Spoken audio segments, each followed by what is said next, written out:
show on the road. It looks like this one is done.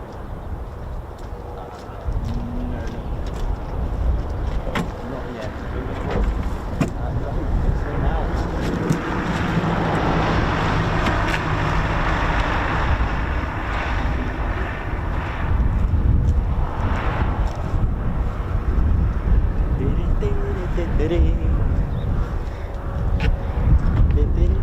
Any news yet? Morning, all right. Any news? Nothing at the moment. Good morning, ladies, gents, and teddy bears. Welcome to the show. You know, it is Ted Coningsby channel, live at a very cold but nice and sunny Leeming. And I hope you're all good and well. Let's see what we're going to get today. Right,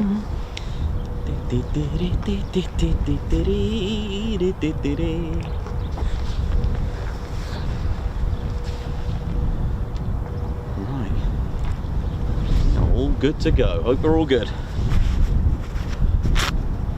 Well, makes a nice change of scenery, and I've just had a look to see if there's any hawks out just yet, and nothing at the moment. So we just got Rob Tutors at the moment. My name's Nikos, I'm your cameraman, historian and commentator. I hope you're all good.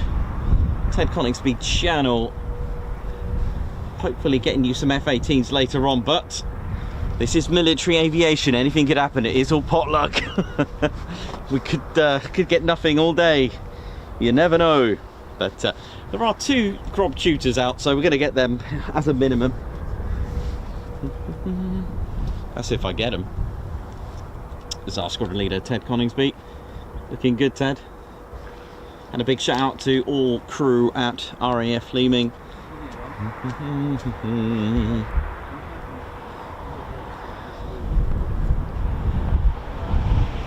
Ted looking all good. Some blue skies. We've had a few spells of real sharp cold rain at the moment, but a big shout out, like I said, to RAF Leeming, all personnel. It's there is actually quite a few units here and squadrons, and the University Air Squadrons, RAF Regiment, and number 11 Qatari Emirate Air Force, a joint squadron with the Royal Air Force, and we'll give you all the rundown a little bit later on.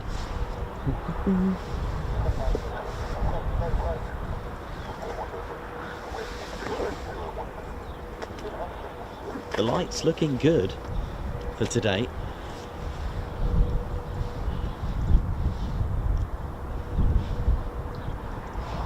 Runway 34 in use as well. And a big shout out, of course, to the Swiss Air Force with their F-18s and all their personnel as well, and all their crew. Hope to see the F-18s later on. I believe there's a couple of fancy looking tails.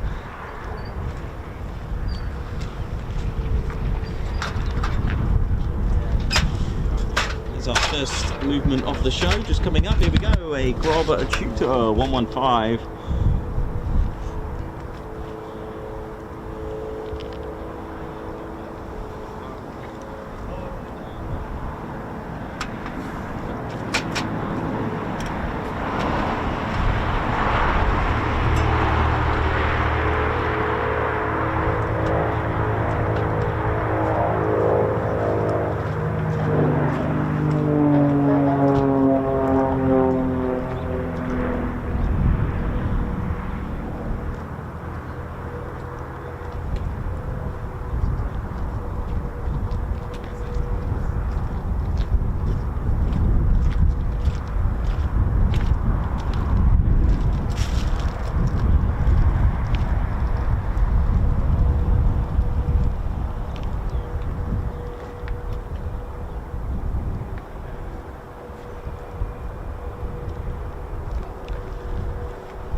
Grob Tutor 115, still used by University Air Squadrons. There's a few stations that have these, such as RAF Wittering.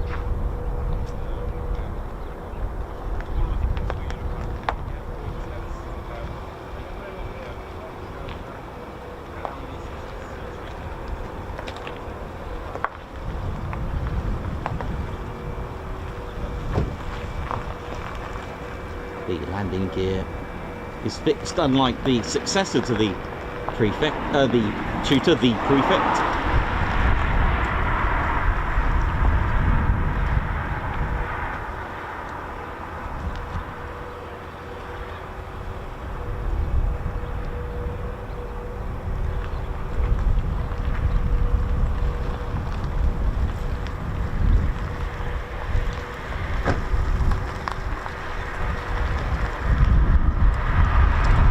Done.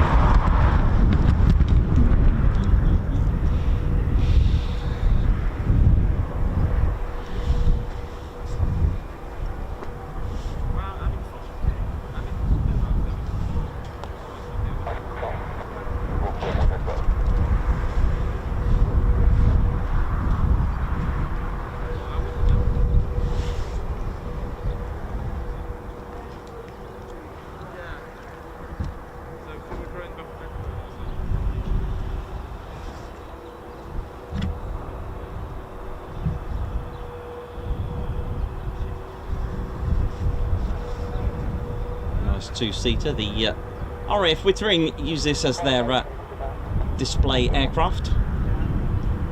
Flight Lieutenant Bob Dews, 2024-2025, 2 seasons of RAF Tutor displays. There have been wonderful displays. If you got to see Bob Dews, you got to see Bob at some extraordinary locations, such as Hull Beach Air Weapons Range, for those who remembers that show. A rather unusual aircraft to have at Hull Beach Air Weapons Range, but a great place to practice and train for venues situated at seafronts, coasts and beaches.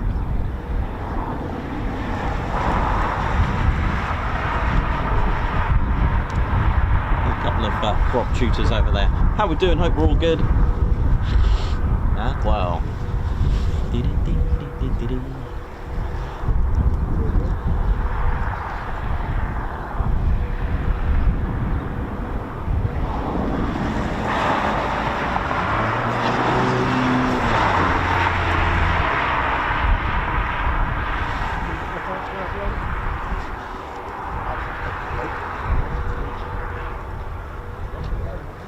As soon as I get a glimpse of F-18s or even Hawks, then I'll put them on the screens for you. The Hawks that are here are actually Hawk Mark 167. They're designated to the number 11 Qatari Emirai Air Force, trained by Royal Air Force qualified flying instructors. And once they've trained, so basically this is the Qatari Emirai Air Force, basically it's their RAF Valley. So where our pilots, our junior pilots, progress to their frontline career to be a fast jet fighter pilot, they will go to RAF Valley. But for the Qatari Emirai Air Force heading towards a career for the Typhoon, they'll come here and do the same and train here. They are number 11 squadron of the Qatari Emirai Air Force, and it's a joint Royal Air Force Qatari Emirai, so you'll find the Qatari Emirai Air Force markings. Once they've qualified here with their advanced flying training, they will then go to RAF Coningsby and train with 29 Squadron. They don't go straight away to number 12, so that's interesting. So thanks to the Leeming QFIs that told me that info. Thank you. Big shout out to them as well. Morning, guys. Morning. All right there. Yeah, good. Thank you. Welcome to the north. Thank you. Thank you. The almost frozen north. It's all good. It's all good. It's a bit warmer in Coningsby. Yeah, I would imagine by about 2 or 3 degrees. Did you drive up this morning? I did, yes. We'll be seeing you in a couple of weeks. We're coming down to Tony. You've got tickets, have you? Oh, yeah. Oh, brilliant. I look forward to seeing you then. Can you give a shout out for Jill's mum, because she's a member of your... Oh, yeah, Jill's mum. Yeah, Janet D. Janet D. Mm-hmm. How you doing, Janet D from Jill D? She'll be watching you. Hope you're all good. Let's have a quick look, see if we've got any hawks. If I can work out what they look like, for those that know. Nope, nothing yet. No hawks just yet. Just looking over my shoulder for F-18s as well. Nothing at the moment, but no worries, stay tuned. You know how it is. Enjoy yourselves. The chat's always buzzing here. Welcome to the show. My name's Nikos. I'm your cameraman, historian and commentator. But you know what I could do, don't you? I could always talk history and we can get aircraft, because that's what normally that's what normally happens. Got to then brush up my skills for Leeming's history. Morning, all right.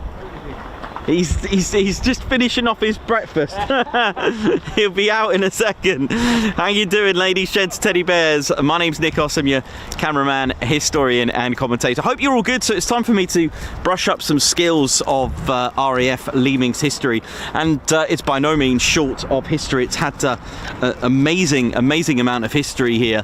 But looking around, you know, it's still a vast base. It's seen a variety of aircraft, seen a variety of history, from literally from bombers. We've also number 6 bomber command actually forming here as well, or not here but in this part of the region. Resonates with the Royal Canadian Air Force with number 6 squadron, number 6 bomber command. See, a bit rusty with Leeming at the moment, but I'll get there. Let me let's just put a bit of WD-40, you know, and we'll get on with it, shall we? It's also seen the very first arrival and the first base and place to operate the short Stirling bomber as well. It was number 7 squadron who actually operated the short Stirling bomber for the first time, for those that know the history. And this region and number 6 group of bomber command, see, I'm getting there now, they really used this area, like we have back at sort of Suffolk and Cambridgeshire areas. We had dominating the skies during 38-39. The early parts of the war would have been the Vickers Wellington bomber, but here it was mainly the Wellington again, but then things switched to the Halifax here with the Royal Canadian Air Force. Now, just to give you an idea, they're still I won't go into too much of the complexity of it, but quite simply, although they were Royal Canadian Air Force crew, they were still part of the Royal Air Force, okay, so the admin side of things. So they were Royal Canadian Air Force, so you may hear that, such as 303, the Polish squadron, they were still run by Royal Air Force crew, shall we say.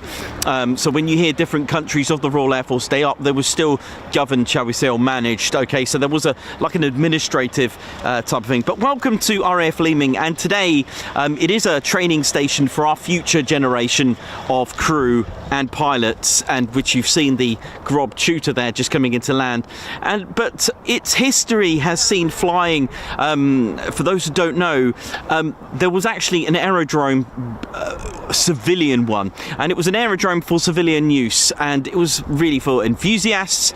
Don't forget, you know, people, let's say it started off in 1930s, I think it was. I can't remember exactly the year the Leeming's aerodrome, but I think they called it Londonderry. It was the Londonderry aerodrome here, and it was a civilian aerodrome. And then eventually it became a bomber command use, and it's seen the earliest of the twin-engine bomber monoplanes, and it transitioned to the 4-engine heavy bombers, and it was home, like we mentioned, to the Royal Canadian Air Force personnel. It was once a QRF, a quick reaction force station with tornadoes, and today it finds itself still going in that training role. And 1930s, the station began in a civilian role, and the aerodrome was called Londonderry Aerodrome. The village of Londonderry Londonderry is just here, and being the closest hamlet, probably the right term actually. I would say hamlet rather than village. I do apologise. But when the Air Ministry purchased the land and surrounding areas to construct the relevant buildings with the hangars, it was completed in June 1940. Being, again, for those who don't know and for the regulars, being pre-1940 December, all right, so anything before December 1940 meant that the Class A configured hardened runways were not installed just yet. This was put in from December. And so the first squadron was actually number 10 squadron to operate here. They were the first residents here, marking Zulu Alpha, who operated the Armstrong Whitworth Whitley. Now, we don't talk about the Whitley that often, but it was here indeed with number 10 squadron, the first to operate as a Royal Air Force aircraft. And for those that know 10 squadron, they're still operational today at Bryce Norton, operating the Voyager, and they formed in 1915. And then, of course, the things changed again when eventually we started to get bigger engines, more powerful engines. But just to give you a bit of spec about the Armstrong Whitworth Whitley, because we don't often go into it, it was a crew of 5, had a wingspan of 84 feet. Okay, so we're looking at 99 feet on the Stirling when we get to it. Height was 15 feet, and the empty weight of one of those is 19,300 pounds. And it was powered by 2 Rolls-Royce Merlin liquid-cooled V12 engines. Now, it was in July 1934 that the Air Ministry issued specification B34. All right, B334. And what it was, they were seeking a night bomber, heavy night bomber, and a troop transport to replace the Handley Page Hayford biplane, which was really operating engines about 500 and 600 horsepower around there. This is what we had at the moment. That was the thing. And the Air Ministry wanted something to get away from that. They wanted 1,000 horsepower onwards.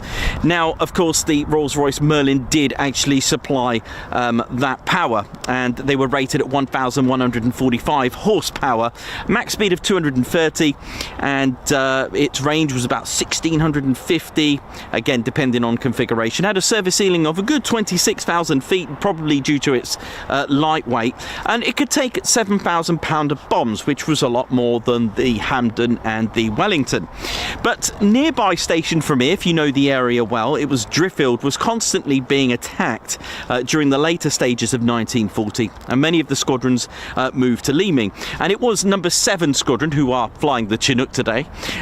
They moved from Driffield and were the first to operate the new first ever 4-engine heavy bomber, which was indeed the short Stirling. And it was, in fact, it was N3640 was the first to arrive. Now, Stirling started to arrive towards the latter months of 1940, with number 10 squadron carrying out missions still with their Whitleys, so they were just waiting for more and more to arrive, and many Whitleys were lost, and many 10 squadron crew from Leeming never returned.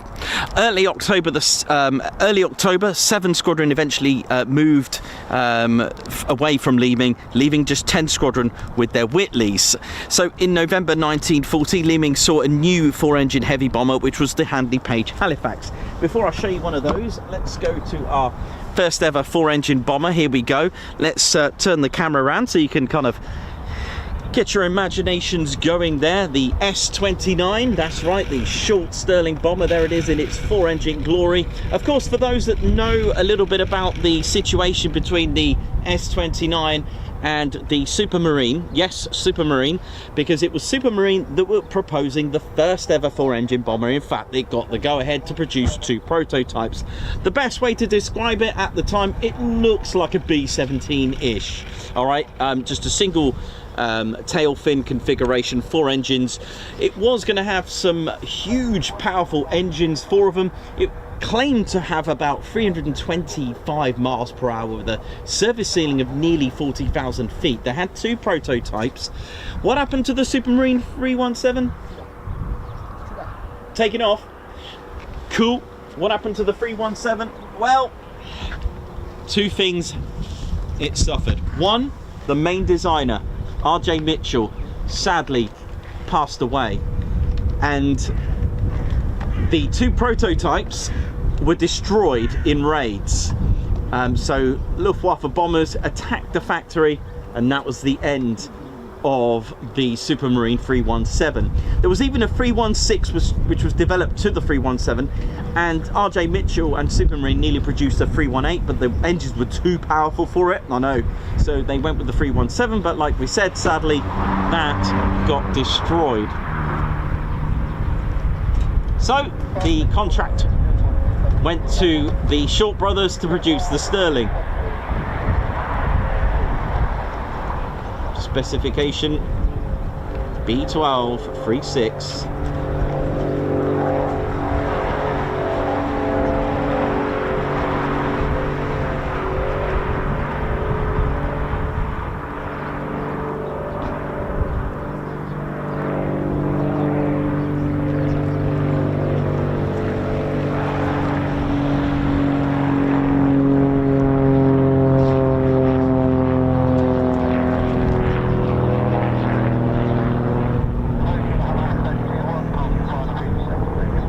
So yeah, that was the end of that. And the Air Ministry specification for the Short Stirling had a few ideas with that. I know, it had to have a few specific requirements, such as being able to have the ability to become a transport aircraft as well. The specification has a bit of a myth that's run with it, unfortunately, with the Stirling, and that was the restriction. Apparently it couldn't have a wingspan of more than, oh, hangars open, two of them, That one and that one. ooh. So yes, so the restriction was a wingspan. For whatever reason it couldn't have more than 99 feet, but hey, and it was nothing to do with the hangars, because these hangars could open, what was it, 120 feet, I think, our smallest one. So it wasn't anything to do with hangars. There is a bit of a myth with the Short Stirling that it was restricted. I believe they put that restriction into place because they didn't want bigger, they didn't want aircraft being too big, I think. But it was nothing to do with the hangars. There is a bit of a myth, and I did some myth busting myself. Busting, get it? There's a bus right on the screen. Sorry, it's good timing.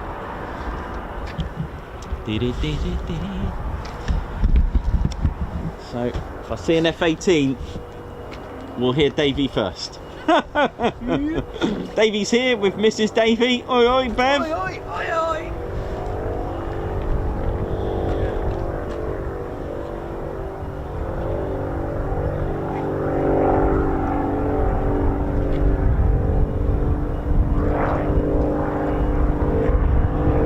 Don't you point that Rob Tutor at me. Lovely. Keep going, man.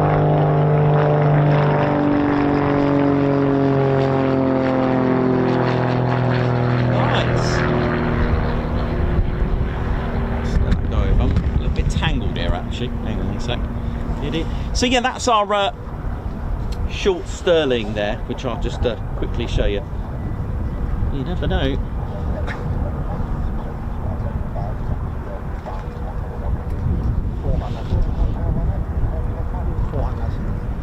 So we've got 4 hangars open. 1, 2, 3. Oh well, talk history.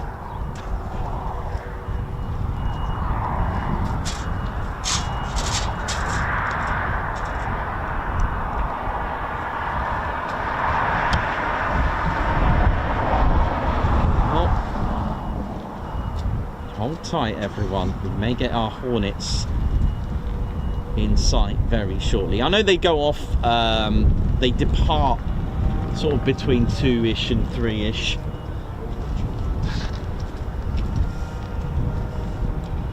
Just a quick one for those who don't know. 99-foot wingspan. Massive, this thing. And at 14,500 pounds of payload, which was quite amazing, really, the Short Stirling. And it was just absolutely exceptional. But the design of it had some pros and cons, of course. It could take 8 crew. I know it had its proper configuration with a crew of 7, wasn't unknown for it to have a crew of 8, but at a length of 87 feet and 3 inches, that's 26.59 meters with a wingspan of 99 feet, as we mentioned.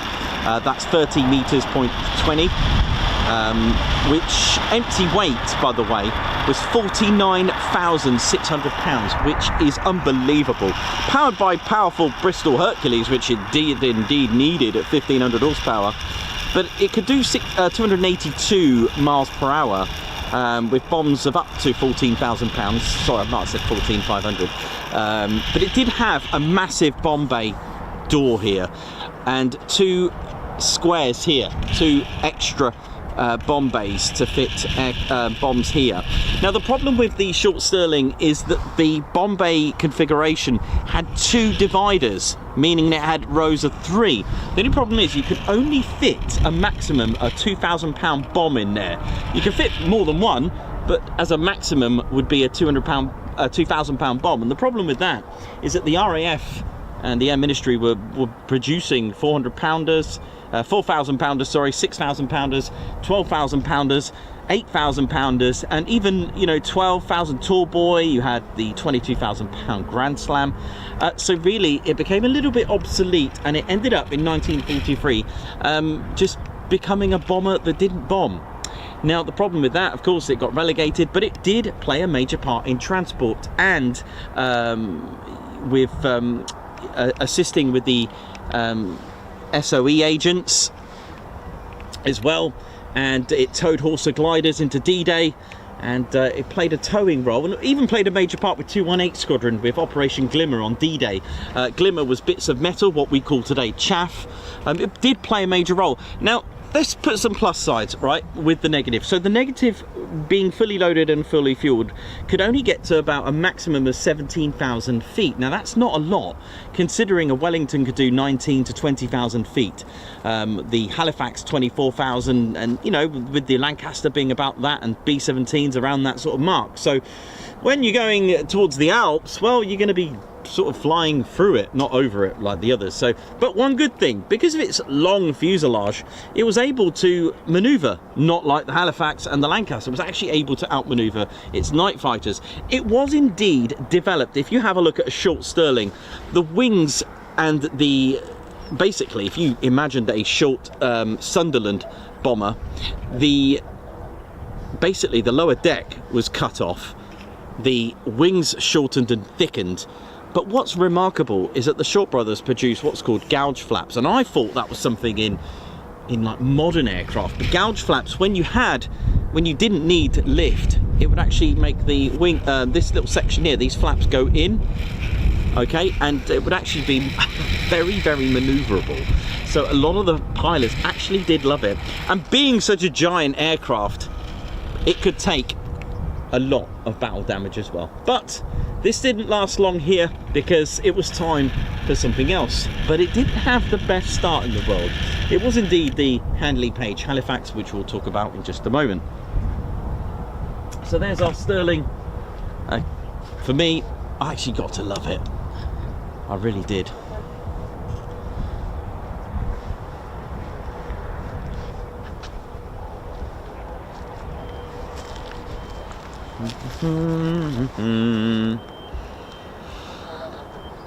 So yeah, it was in November 1940, the arrival of the short Stirling, although the Halifax arrived eventually, and although the Halifax made up a large percentage of the RAF's bomber force, in fact, when you think about it, we do kind of think of the Lancaster more than the Halifax, and yet they built, what, 6,178 Halifaxes, 2 being prototypes. They were built, as opposed to Lancaster's, what, 7,377. Now, though the Halifax did have some teething issues, which I'll explain at first, Halifax had a 13,000 pound of bomb load, the Lancaster being 18,000. It had similar speeds, but the range was almost double on the Lancaster. The thing with the Lancaster, they built it and got it right, but you can't say they got it right first time, because as you have tuned in with our RAF Coningsby streams, they didn't get it right first time at all with the Avro Manchester. But the Manchester, if it wasn't for that, wouldn't have become the Lancaster. So in September 1941, it was 77 Squadron, Kilo November. Their markings arrived with their Whitleys. And 10 Squadron at this time was starting to transition to the Halifax, which I will show you. And I'll give you an idea of how it all started with the Halifax. I think we've got a Grob Tutor on its way.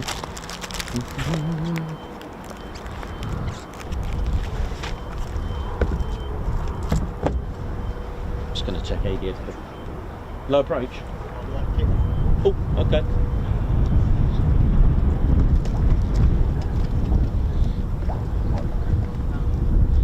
Let's just check the state of the Hawks. Are they there?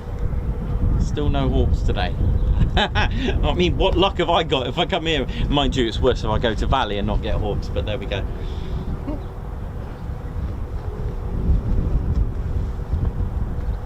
Do have a Grob Tutor just about to take off.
Position myself so I can turn around better. That was a nice turn, wasn't it?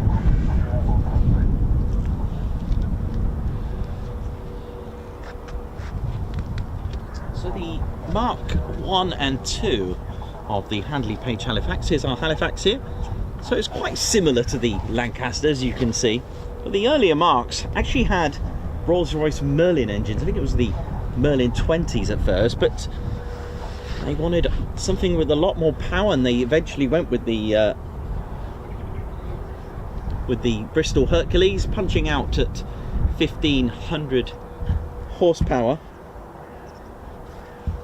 And it did have a couple of issues. Now that's not to say that you know, it wasn't a great bomber. And like I said, it made a what, 40% of our Royal Air Force bomber force. And the first few issues was the fins on the H there.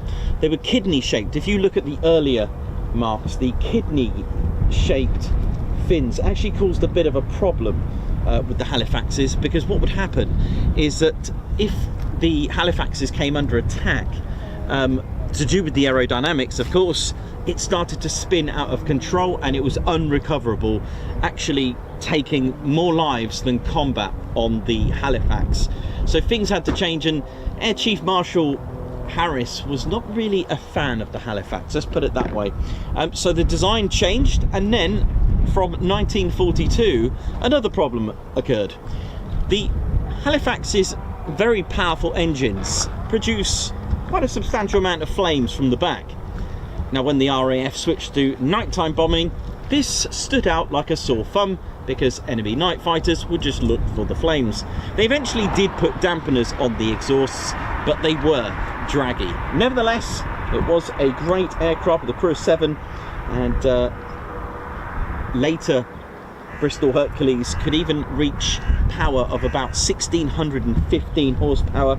Less range than the Lancaster by almost double, similar speed at 282, and it did have 8 guns along with bomb load of 13,000 pounds.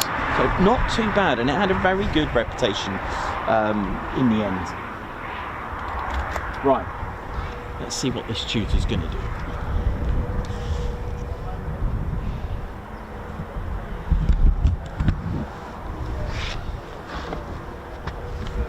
Welcome to RAF Leeming. Hope we're good.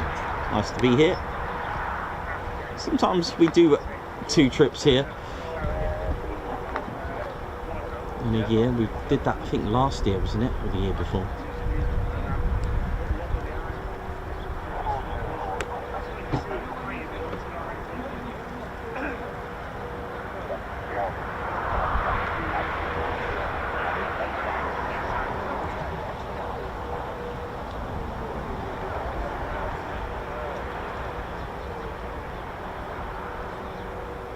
So yeah, the exhaust situation at night with the German night fighters, all they had to do was look for the 4 flames coming out at night, which would be a giveaway. Oh, Hawk. Well, it's typical that I missed it, isn't it?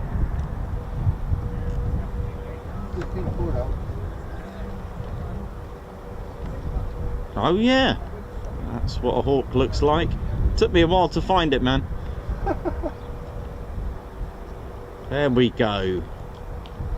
These are Hawk Mark 167s. They are similar to the Hawk T2. The Hawk Mark 167 is the designation, so that's quite nice.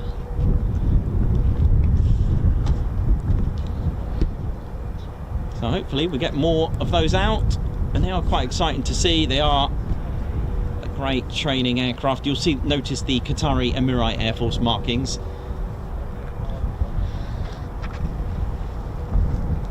So back to the history quickly, as it seems to be making more aircraft pop out, which is quite nice. By August of 1942, Leeming Squadrons had left, and the runways were also upgraded to the hardened Class A configuration. If you don't know what that is, it's the classic letter A shape, or a triangle set of 3 runways. A lot of the sort of remnants of the old World War II runways can still be seen, and some of the pancakes hard stands can still be seen. I can see one just here. There's a bit of evidence there. And the benefit of having 3 runways, well, first of all, having hardened runways, of course, you had to match what aircraft. A lot of people ask me, why didn't they build them in the first place with hardened concrete runways? We just didn't have aircraft that we needed to run on hardened concrete runways. Spitfires were quite happy to take off on grass runways, and let's face it, if the designated runway was under attack, there'll be some stretch of grass that a Spitfire or a Hurricane could take off from. Lighter bombers didn't have that issue. Blenheim, Hamdens, they were fine. But as the aircraft got got bigger and heavier, then it was time to upgrade to hardened runways. And also, having 3 runway strips meant you had 6 directions of travel. Also, if your runways were damaged through wear and tear or under attack, you still had another set of runways to use. 5,800 feet was one of the runways, 4,900 feet was another, and 4,200 was the other. Halifaxes were the main bomber here at Leeming, and it was not, you know, it was basically a time for really a new era for Leeming, when the arrival of the Royal Canadian Air Force, and of course the development and creation of Ali Layden. Thank you so much. I've just had a message in. I will get back to you on that. Thank you so much for that absolutely whopping super chat. 6 group bomber command formed, and they were really the HQ of the Royal Canadian Air Force crew, and they formed in 1942. So you know, as late as that, shall we say, into the war. Now, you may have heard like 1 group, 2 group, 3 group, even 8 group who were pathfinders, 100 group who were doing electronic countermeasures. Each group basically had their own thing to manage, a bit like a designated role, shall we say. There were a total of 6 Royal Canadian Air Force squadrons here at Leeming: 405, 408, 419, 424, 427 and 429 squadron. 419 were the first to arrive here on the 14th of July 1943. It was 408 squadron Halifax JD 174, piloted by Flying Officer Donald Thomas Bain. Royal Canadian Air Force took off from Leeming at just gone midnight for a raid on Aachen, west of Germany, and the raid consisted of 374 aircraft. 214 of those were Halifaxes, reaching their target and dropping and attempting to drop their bombs. They were met with fierce resistance from night fighters, and the first wave of attacks struck Baines' Halifax, and the extent of the damage was soon realised. For Bain and his crew and their Halifax, the hydraulics were damaged and the bomb doors could not open. Now, Bain managed to evade the attackers by a second wave of attacks, and they did even more damage to his Halifax, and especially to the hydraulic systems. Now, on the homeward journey, don't forget, they didn't drop their bombs. So you now got a Halifax with 13,000 pounds of bombs. And let's make matters worse. So can you get worse than that? And the answer is yes. Baines discovered that his landing gear wouldn't open. So you had bomb bay doors that wouldn't open, and you also had landing gear that wouldn't open. So, oh dear. So belly landing was probably out of the question. So this was really not a good situation to be in. So this is what they call an aircraft coming in hot. Okay, if you call in to say your aircraft is hot, it means that you've still got live bombs on there.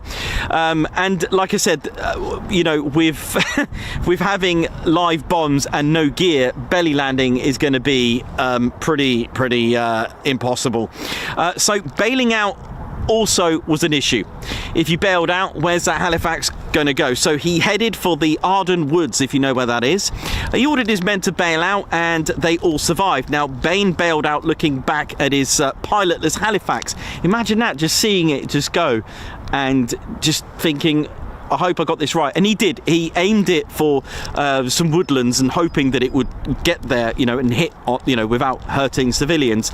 And it did crash into the woods. And as Bain landed heavily over Hornby, Baines's heavy landing cost him broken ankles. Now, there was a slight problem. If you remember when we speak about why did the US Army Air Force give numbers to stations, it was for a few reasons, to basically go around the mispronunciation, like I have. Okay, American and English, although even English words, even English towns are still quite hard to pronounce because there's some letters that are omitted for whatever. Is it Wyndham? And it should be, if you look at it, it says Wymondham, but it's spelt Wyndham, pronounced Wyndham.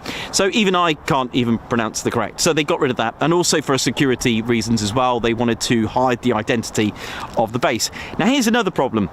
Canadian accents weren't really recognised in small, tiny villages around here. So they thought they were spies. They thought they were putting on a really bad English accent, the locals. So they called the authorities, but they did finally prove themselves to be, hey, I am part of the Royal Air Force. I'm Royal Canadian Air Force. I'm your ally.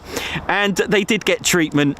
And his recognition for what he did, they were lucky to be alive. And luckily, he did convince the family and the authorities, and he did receive treatment. But he did receive a DFC, a Distinguished Flying Cross, for his actions, which was actually reported in the London Gazette on the 26th of July 1943. And that was all here from RAF Leeming. 429 Bison Squadron, the last squadron to arrive who converted from Wellingtons to Halifaxes. They formed first at RAF Eastmoor in Yorkshire, but disbanded at Leeming. This was their final home, and our good friend Ginger Bailey, his father, served with 429 Squadron and survived a attack by bailing out of his Wellington. Julian Bailey, forgive me, I can't remember, was it Belgium? But they are still going today. They actually fly C-17s in Canada. On July the 18th, 1944, Operation Goodwood, a preparationary mission to bomb 5 German-held positions to the east of Caen. This was a mission for RAF Leeming and other Bomber Command crew. This would give the British Army a stronger advantage to advance. That was Operation Goodwood. Have a look at that one. The preliminary raids were done in waves, and 429 Squadron were part of the raids. The idea is to bomb these positions to allow the British Army to pull through and get through the lines. Consisting of a total of 942 aircraft, with 260 being Halifaxes. 25 bombers were lost in 3 waves to anti-aircraft fire. Halifax LW127 HLF of 429, so HL, Hotel Lima was 429's markings, was lost to bombs being actually dropped on another bomber. So bombers going over, dropping its bombs, and it actually hit another Halifax, and that wasn't uncommon. That was not uncommon. Here we go. I think we've got a Tutor just coming out. I don't know if it's landing. Oh yeah. So it's quite nice to give you a bit of a history of another base place. Do you know what I mean? And let's see what else is going on over here. Just quickly, I'll continue that. I've got the Tutor just coming in. Oh, we've got 2 Hawks now. They're multiplying.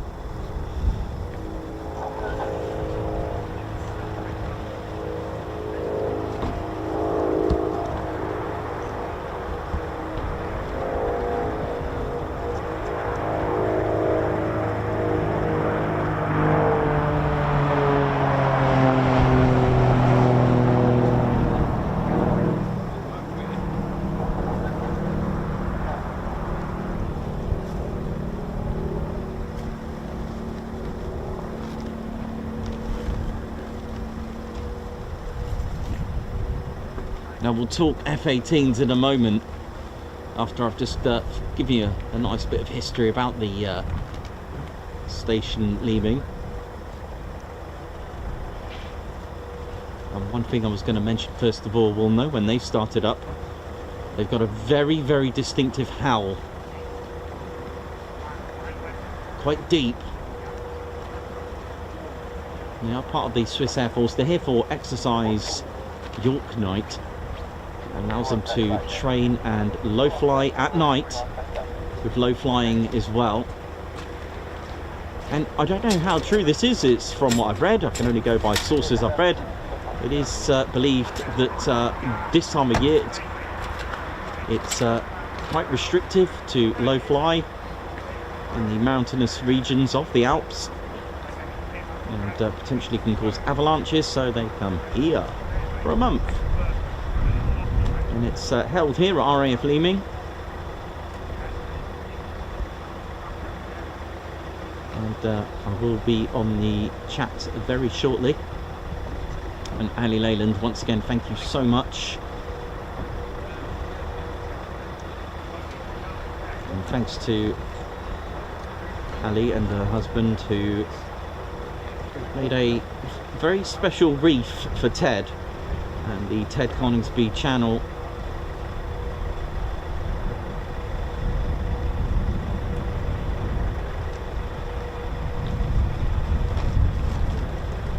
And these university air squadrons really always remind me of like the OTUs, you know, junior pilots just starting the very infant stages of training to, you know, proceed to front line.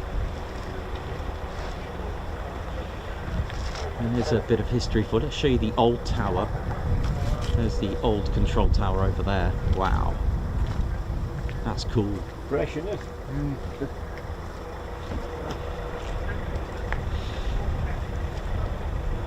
We are in the official car park here at Leeming.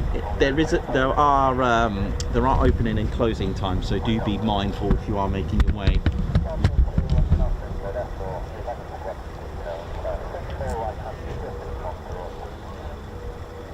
Oh, see, every time I look away, another Hawk appears. There's now 3. They're going to get me today, aren't they? 3 of them. I looked away, 3.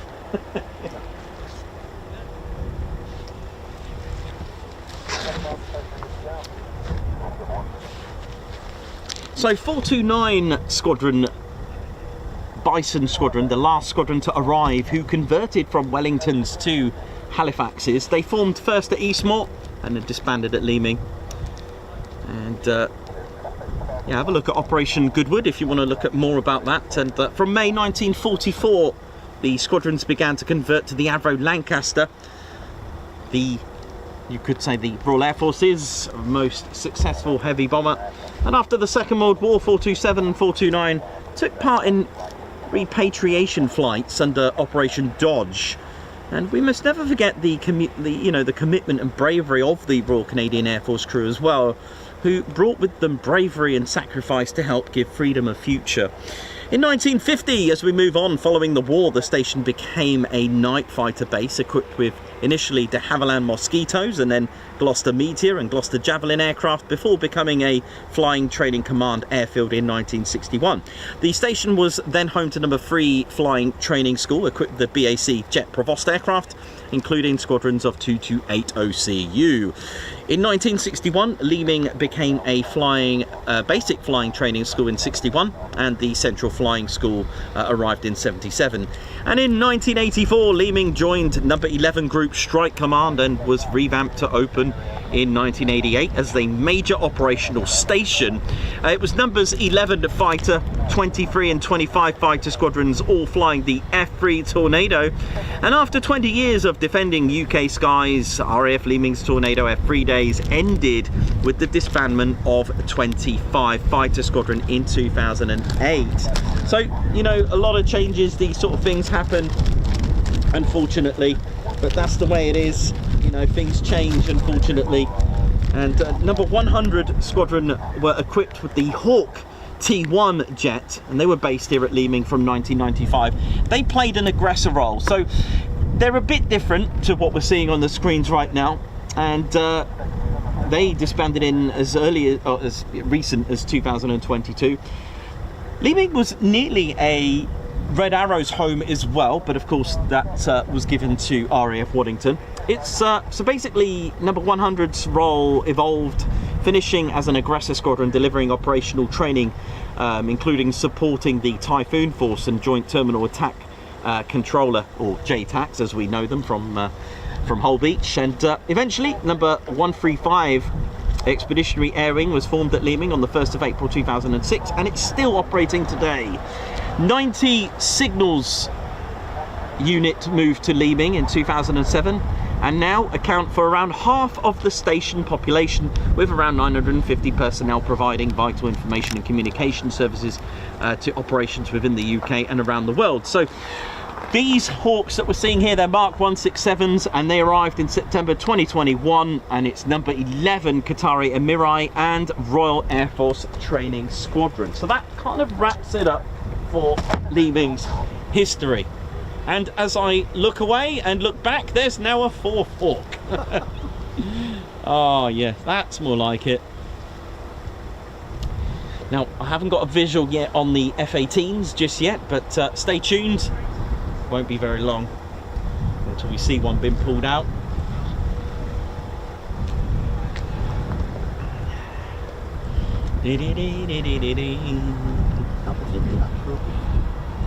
Yes.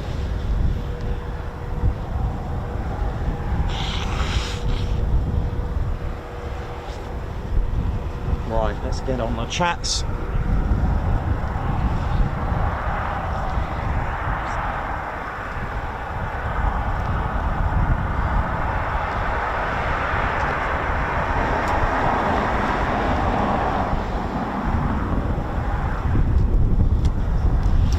Ali Leyland, honestly, thank you so much for that amazing super chat. I'll just get Ted for you now on the screens. That is absolutely amazing. Thank you so much. I think you're going to get a fly pass as well, by the look of it. Yeah.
So runway 34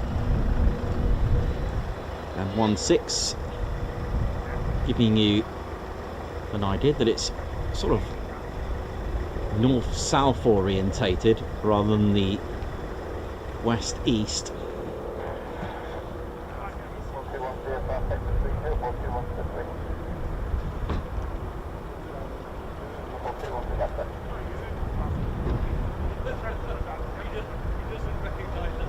I hope you all survived on Friday with that horrendous amount of rain that we've had here in the UK, and some parts having snow as well.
There's a touch and go.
Ted on the screen for just a moment.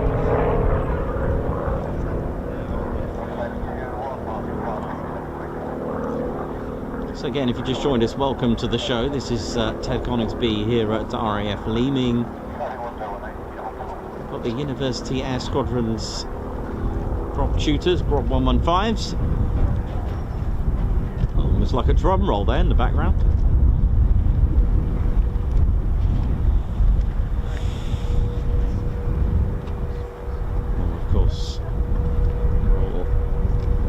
Hoping to see the Swiss Air Force F-18s.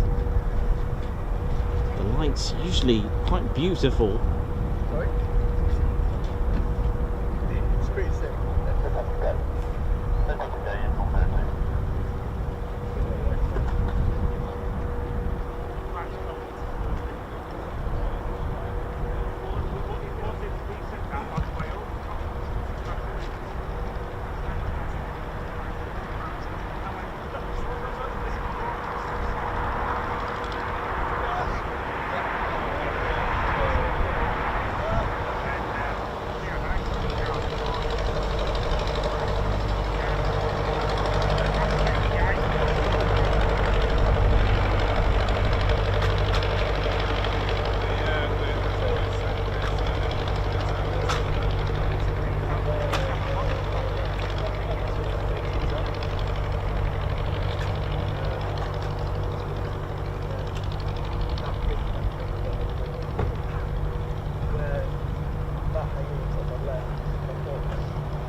So Ted and I are at this part of the country for the week.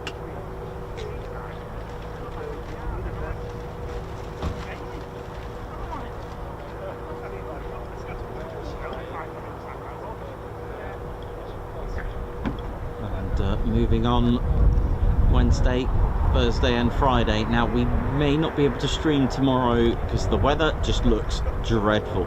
It looks emotional, as we say on the streams.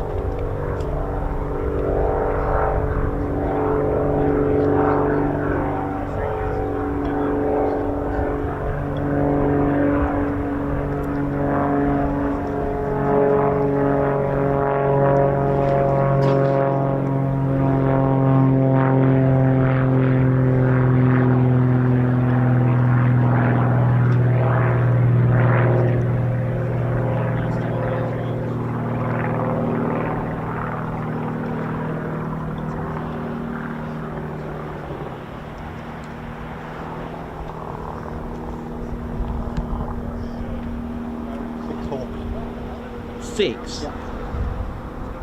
What? Oh, look at this. Oh, this looks good.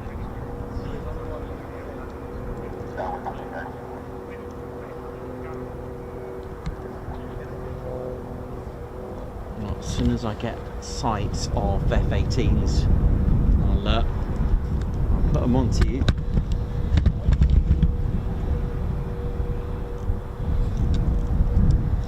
All doing, hope we're all good and excited, as I am.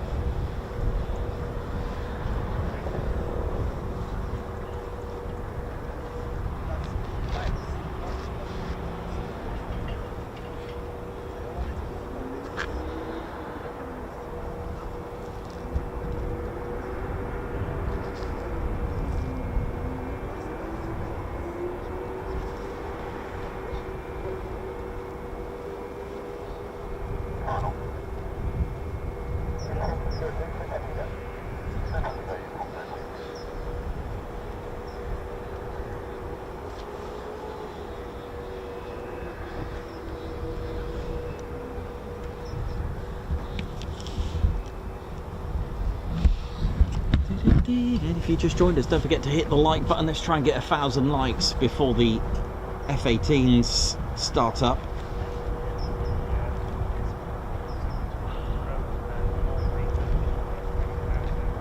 Do give us a thumbs up. You've been cleared, touch and go on the like button. And do join us. Come and subscribe to your one and only Ted Coningsby channel.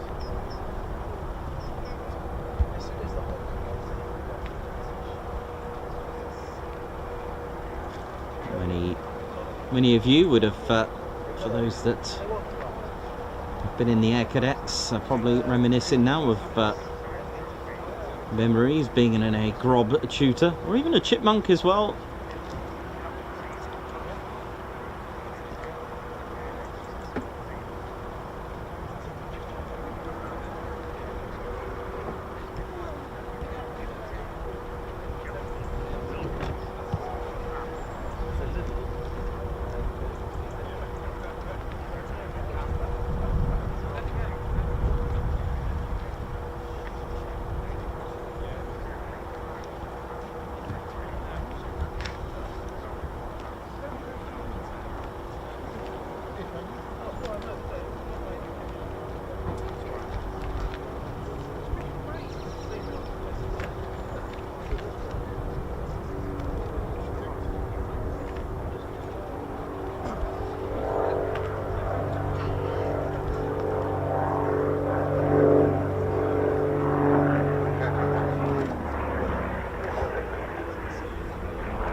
good, that.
You can get these at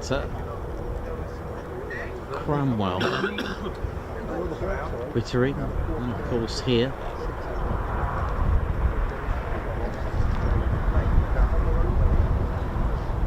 Do you know where the F-18s are? So they've got those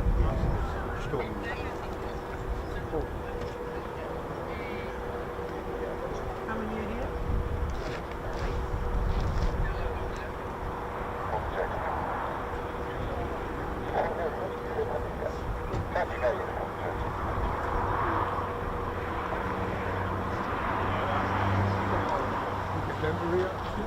No.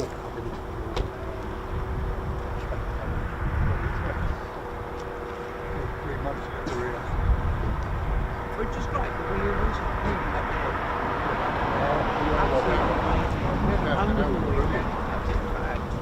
Just a little bit more personal. Really fun, but I had a wonderful weekend. Yeah, honestly fun. It really was up to a fab weekend. Well, we had one son until 4 or 5 years ago. The council pulled the plug. There's just nothing up here, is there? Nothing in this northeast at all. We feel very lucky. And if you know any other Apart from the Reds doing their stations that operate the Grob Tutor here in the UK, originally Typhoon. let us know. But there's just nothing further north. Yeah. You've got the Falcons now. Can't remember if Shawbury has them, and RNAS Yeovilton might operate them as well, but I think they got the Prefect instead.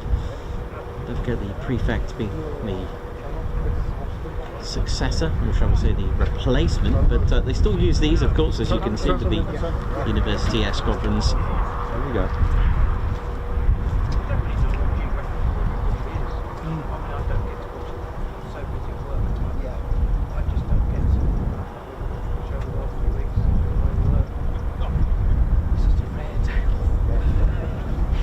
They owe me so many hours.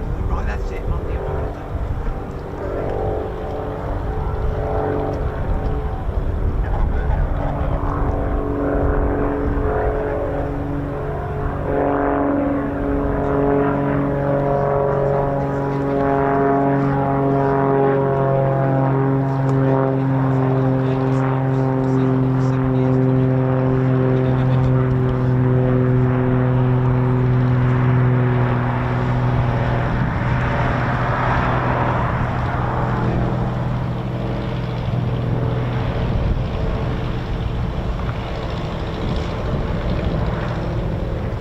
Benson have them, or even Odium. Can't remember. They do appear. How we doing? Hope we're all good.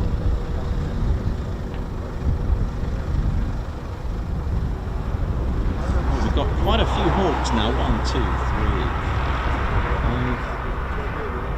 3, 5, 6, 7 Hawks. It's a good number.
Bit of info. Radars take about 5 seconds to do 1 revolution.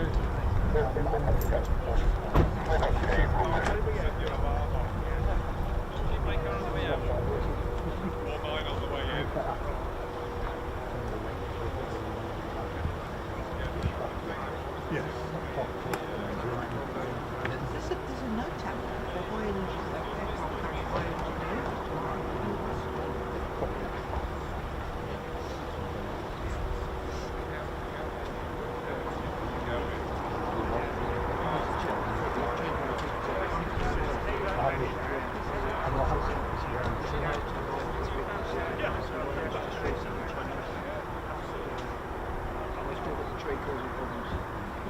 Bed.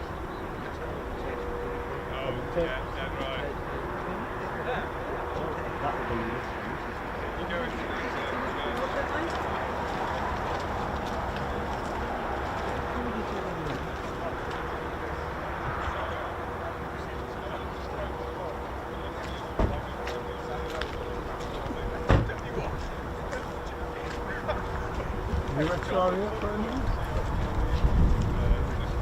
Can't see. He's disabled, he can't see.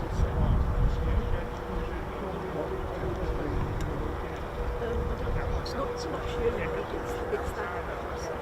No, you're right. You go one side of the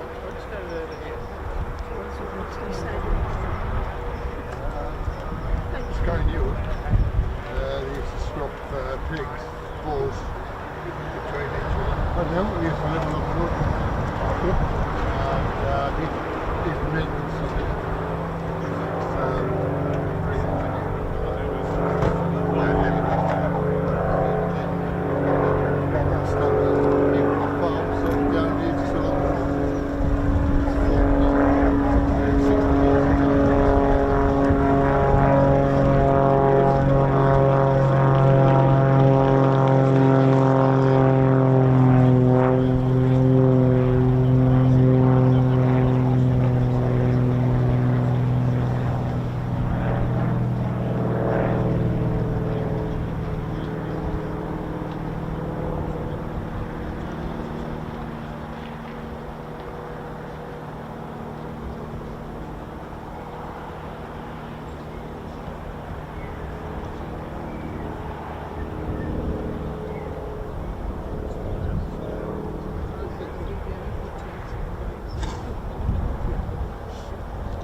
Touch and goes allow the pilot to get more takeoff and landing with one sortie, so to speak. Usually a sortie consists of a takeoff and a landing. This way, the touch and go gives the junior pilot lots of training in landing and taking off in one sortie, but also on an emergency level, should the pilot have to do a touch and go for emergency reasons, they will be very, very competent to initiate a touch and go. Touch and go examples could be a sudden quick emergency on the runway, an aircraft ahead, or an animal running across the runway, or a vehicle stranded, or anything like that. Any scenario.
That was only 5-6 weeks ago, wasn't it? Yes, we did. Yeah. It's 5 years.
They're very busy, the tutors.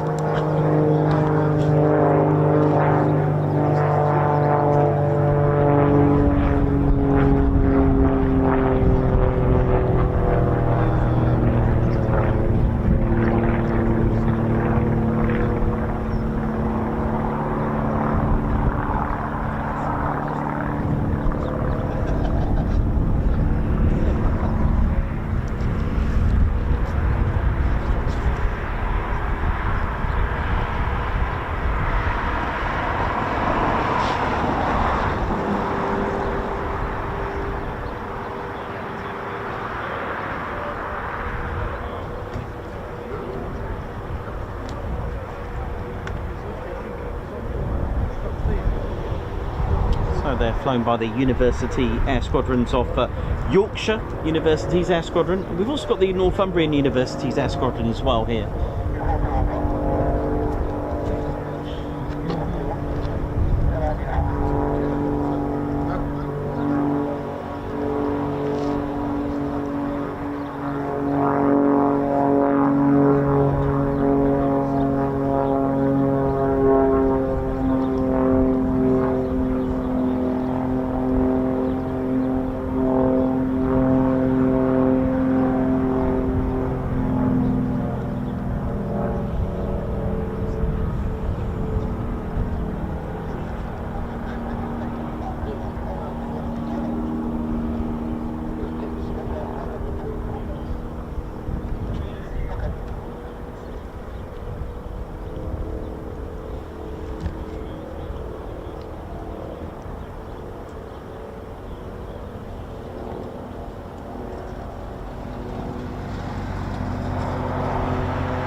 Here we go, another touch and go coming up.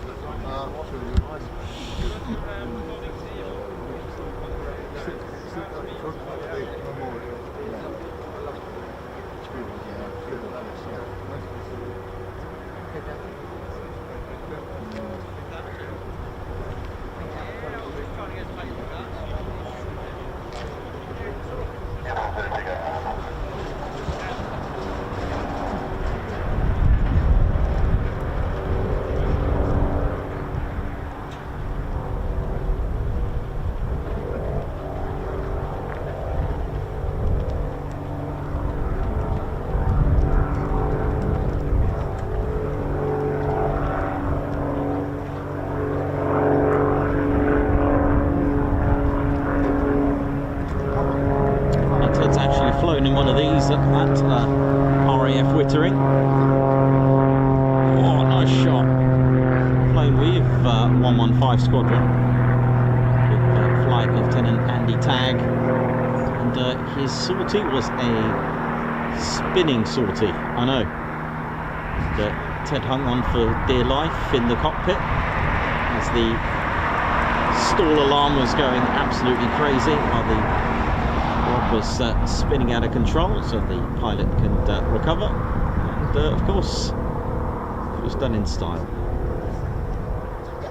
And we got in-flight footage of that in the cockpit on our channel, and it is very very good.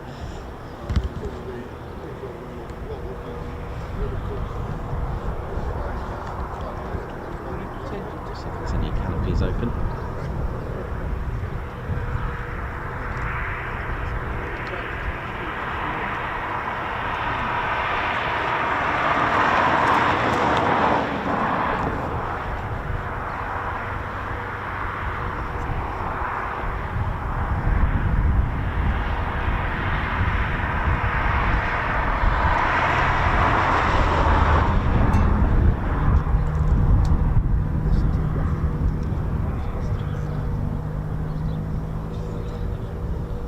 So no F-18s in sight just yet.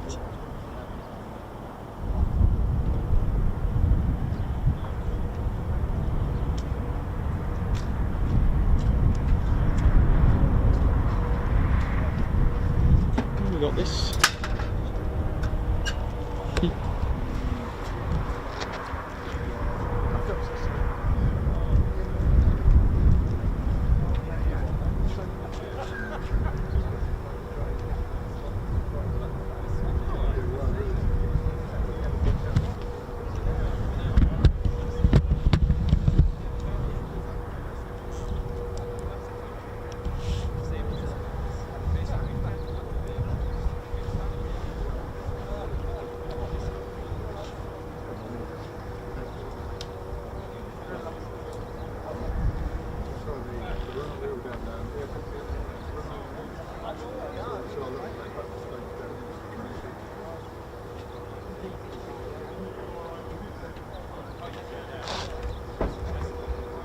Also got 34 Squadron RAF Regiment here as well, 607 Squadron Royal Auxiliary Air Force, 609 Squadron Royal Auxiliary Air Force, also home to RAF Mounted Rescue Service, the 1 Engineering Support Squadron, number 2 Field Communication Squadron, number 3 Field Communication Squadron as well, number 4 Capability and Innovative Squadron, 5 Information Services Squadron, 6 Cyber Reserve Squadron, and 591 Signals Unit as well. We've got our 2 University Air Squadrons, Yorkshire and Northumbrian, along with the Operational Training Centre, the JTAC Unit Standardisation Unit as well, 90s Signals Unit, and the 2 wings here are number 2 Force Protection Wing, Tactical Communications Wing, and Operational Information Services Wing.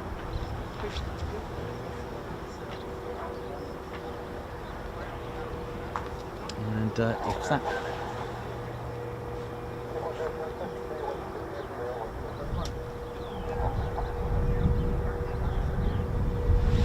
waiting for the grog to land, and then I'll get Ted on the show. And Guards March is coming up. There is a second runway strip, as I put down in the streams there, but it is only for grog tutors to use.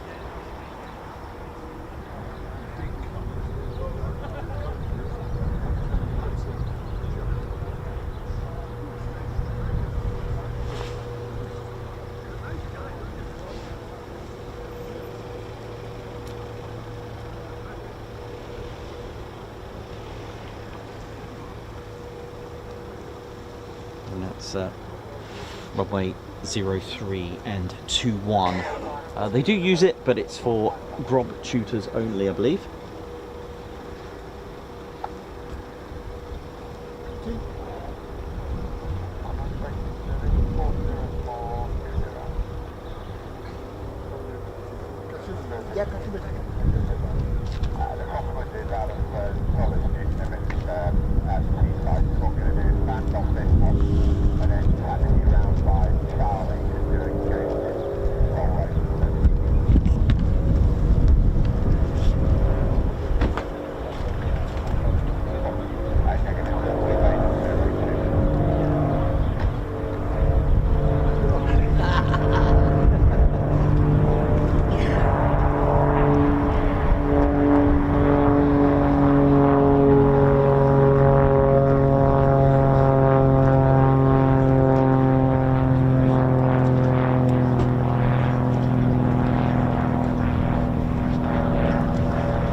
going to go and grab a quick cup of tea.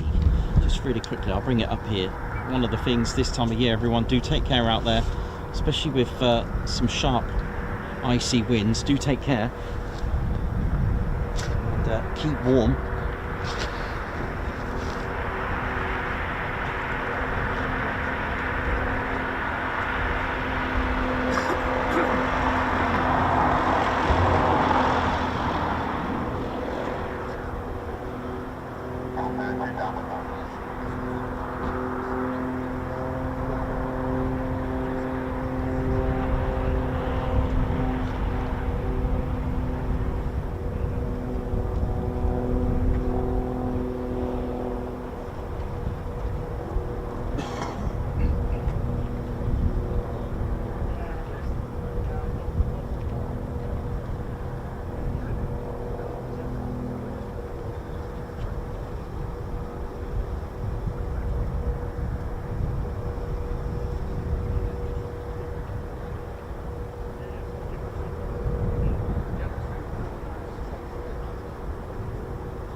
Showing out there now. Wow, that's good.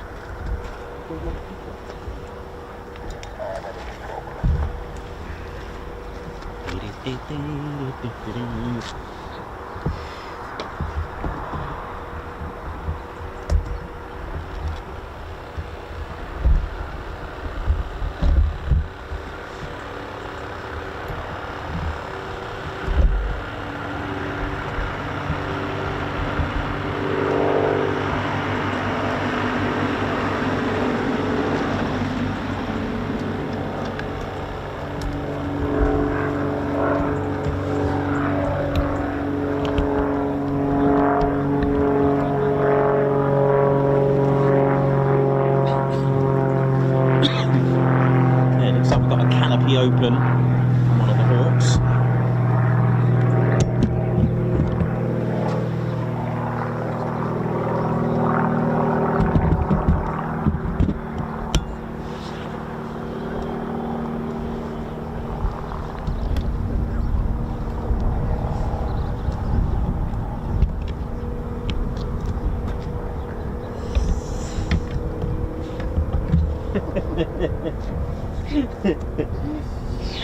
Yeah, one of the canopies is open.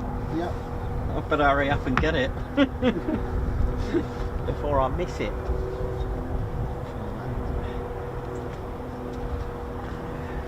It's on charge here now.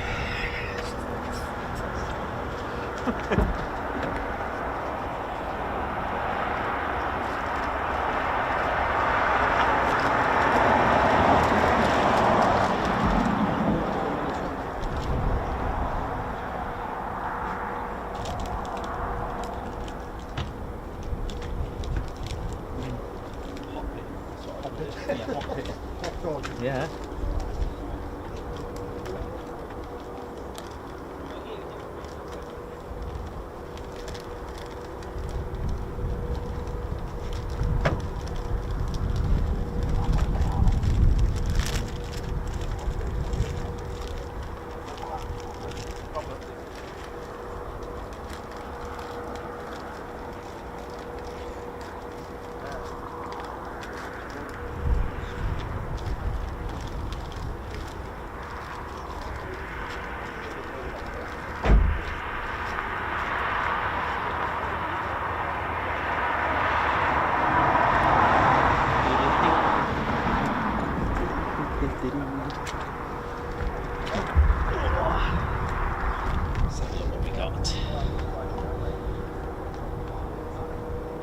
So we've got a bit of ground crew there with the Hawks. It's all looking good.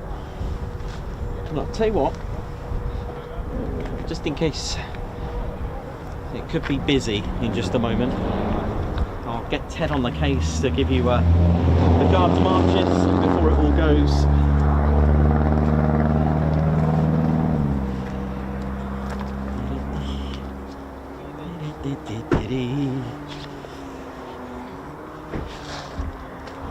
I'll tell you what we'll do. Ali Leyland, thank you so much. A high five, a paw pump, a salute and a fly past.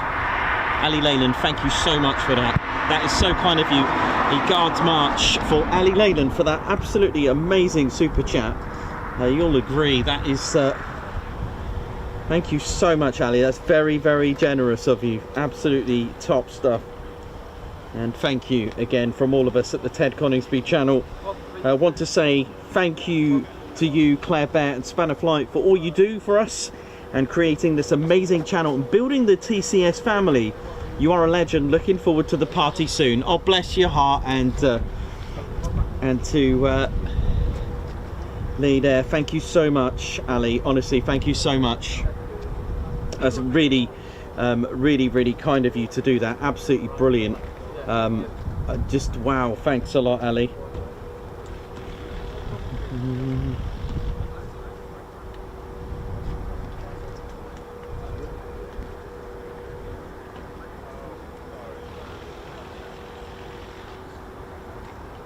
So thank you to you and Lee as well. Thank you so much. And we've also got Boddington Lass AD, high five, welcome to the Ted Coningsby Squadron, a guards march to you. Money 321, member for 28 months, happy days at the TCS. I love my good vehicles, member for 4 months, excited, got Hornets at my local base, nice. Jane Chu, thank you very much for your 27 months membership. Good to be here, thank you, good to have you here. Christopher Carr with 31 months membership, thank you so much, guards march. And Margot, thank you very much for the super sticker. Babsar, high five. Ted, you're right there, mate. Let me just saw that flag, mate. Bless. And there you go. He's back.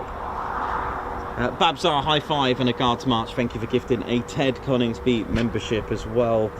And Clive Bruce with 32 months membership. Had a 2-ship Chinook fly past to celebrate 32 months. Nice. Lucky. 488 will be F-18s, maybe head to the lakes, we don't know. Sylvia King, thank you very much for 20 months membership. Hi Teds, back now. No new internet, oh nice one. New Rail Basher, high five, guards march and a paw pump. Thank you very much to Ben, New Rail Basher, gifting 5 Ted Coningsby memberships. SE Media, 17 months membership. Ali Leyland, again, thank you very much. And you've got 19 months as well with us, and she's put oi happy milestone to me. Lots of love to the TCS family and lots of love to you as well. Brian Acosta, thank you very much for the super sticker. Matt Foster with 36 months. Well, congratulations, Matt, who's celebrating 3 years milestone today. Oh yeah, lovely to celebrate 36 months with a stream from Leeming. Here's to some lovely Hornets later on, thank you. Andy Stratton, I think that is 31 months, thank you very much. Janet Draper with 9 months, thank you for the mention. Hello daughter, oh bless, from Janet D, nice one. Darren Harwood with 33 months membership. Exercise time, send them. Mr. or M Radio Agent, thank you very much for the super.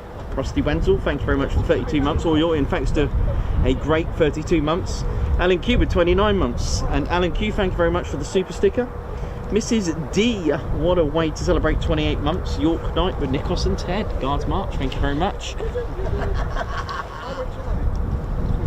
Right, let's have a little nose down at the ASP of the Hawks.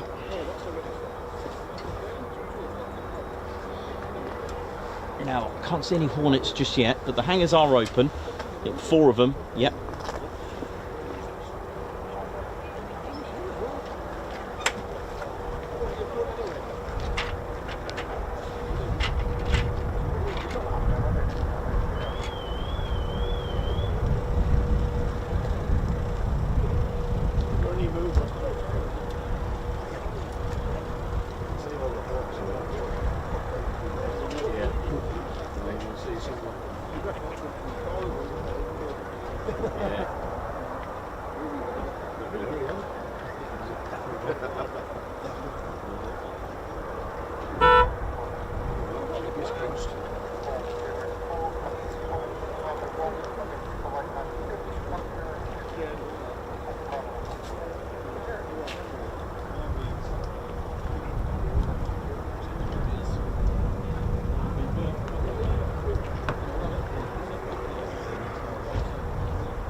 Yeah. Fancy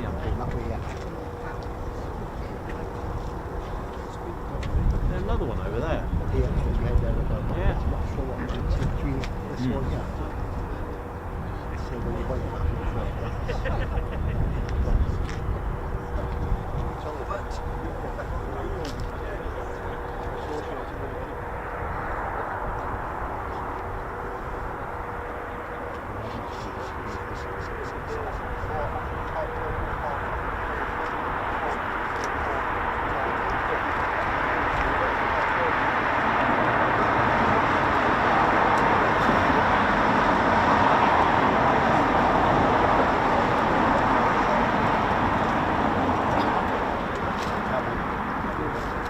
Who's that? Ah, that's us. There we go. Oh, start approved. Yay! Alright, what's your jet sign?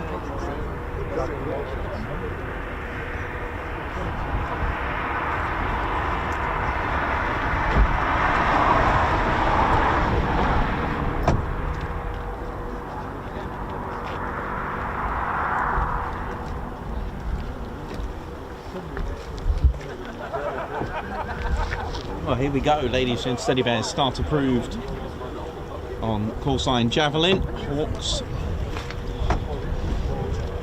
And these, of course, are the Hawk Mark 167s.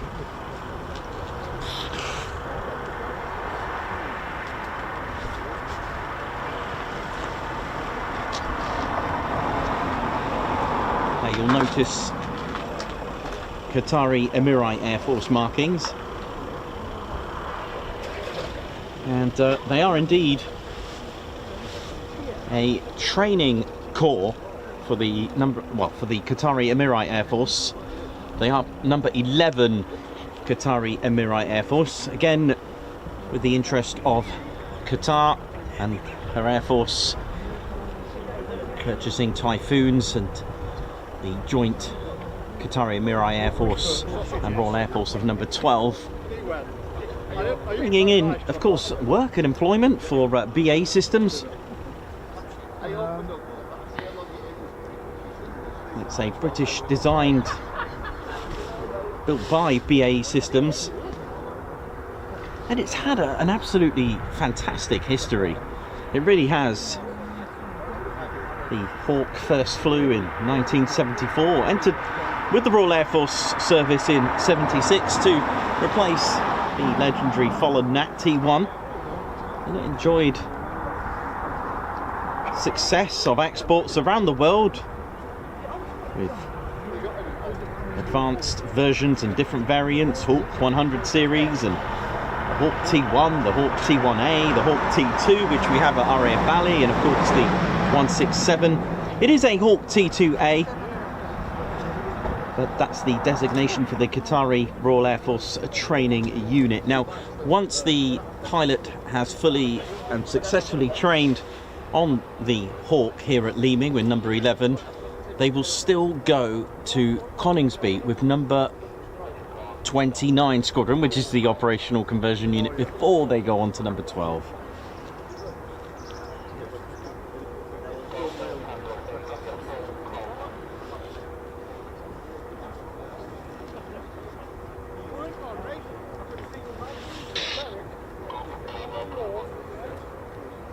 And it's powered by, of course, the Royal Air Force Tutor Mark 951 engine. Got a bit more punch than the original 151, with 6,500 pounds of thrust.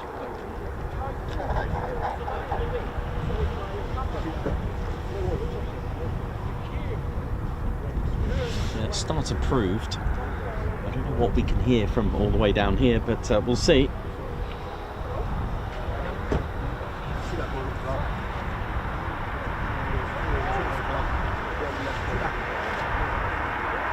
Okay.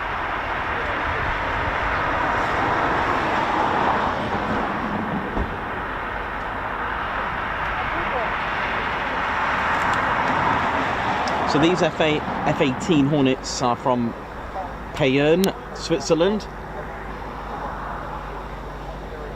Thanks a lot to Sergei Higuainin.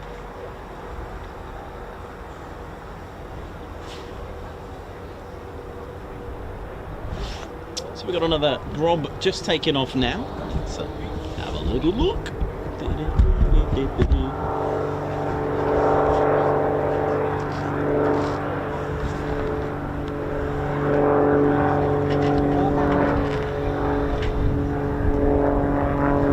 On the move.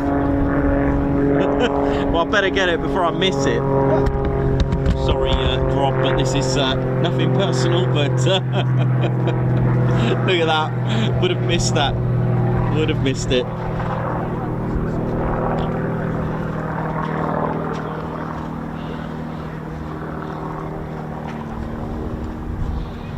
Ah, two on the move now. So a bit of jet action for you. Fast jet indeed. They look smart, that black and green. They do, don't they? They look really good.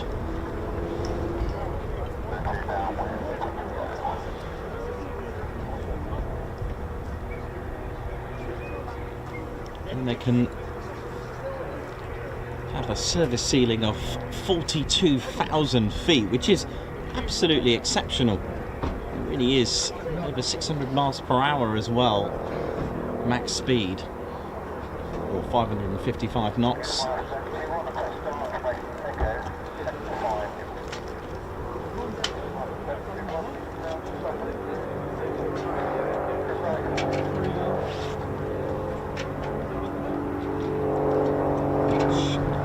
those who do miles per hour, it's 638 miles per hour, 555 knots.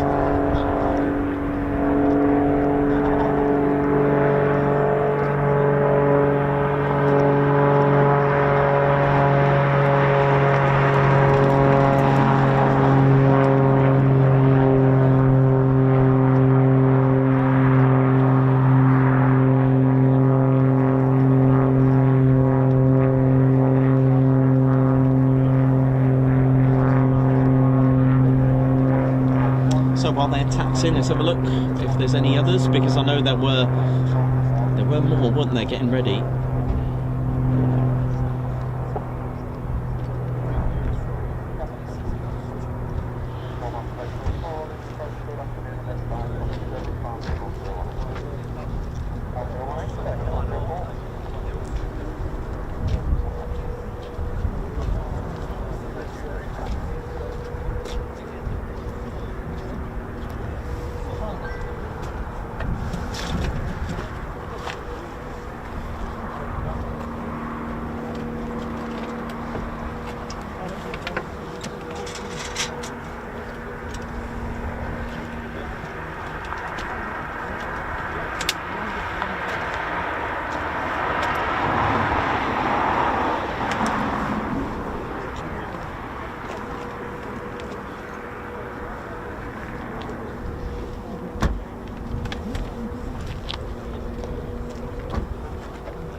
Hawks will I miss today?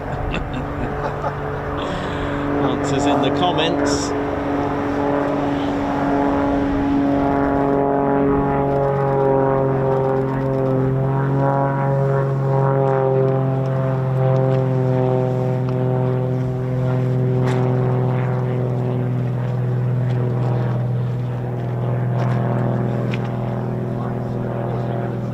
Nice glossy black finish there. Good. Ooh.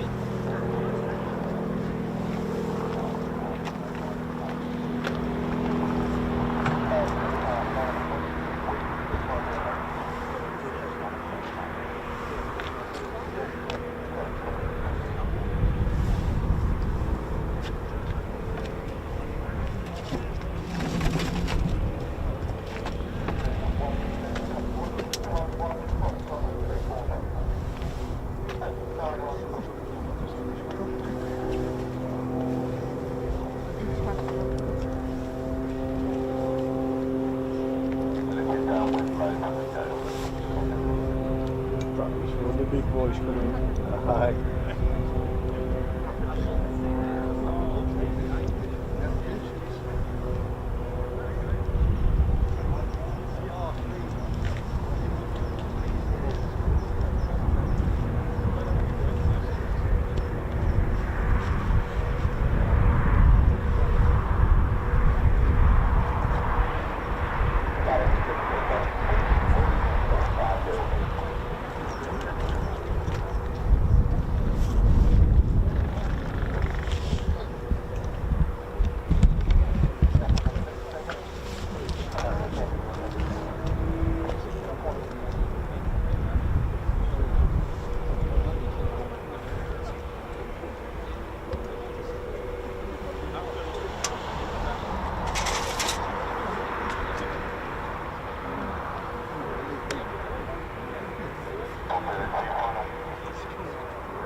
Look at this! Look at this!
hello. Oh, hello. Oh, what a shot. That was just brilliant. It cut right through all three of them on the screen. That was brilliant. That was good, wasn't it? And of course, for those who have heard my history will know that the effectiveness of formation departures on the battlefield during the First World War, effective to get as many aircraft in a short space of time to clear cloud cover as well. That was a good shot.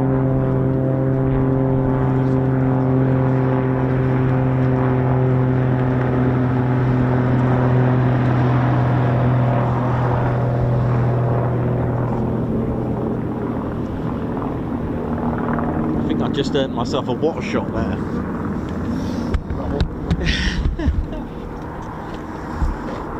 Some beautiful light coming here. It's what I love about Leeming. The sun is right behind you and it produces some lovely golden vanilla hues. It's very posh. Right, wait a minute. There's one hawk missing. So I've missed one. Okay. But I've missed one on taxi. But that was worth it.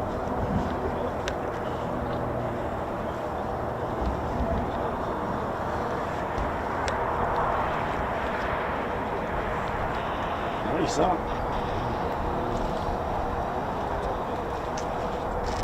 Should we have to hit the wall there?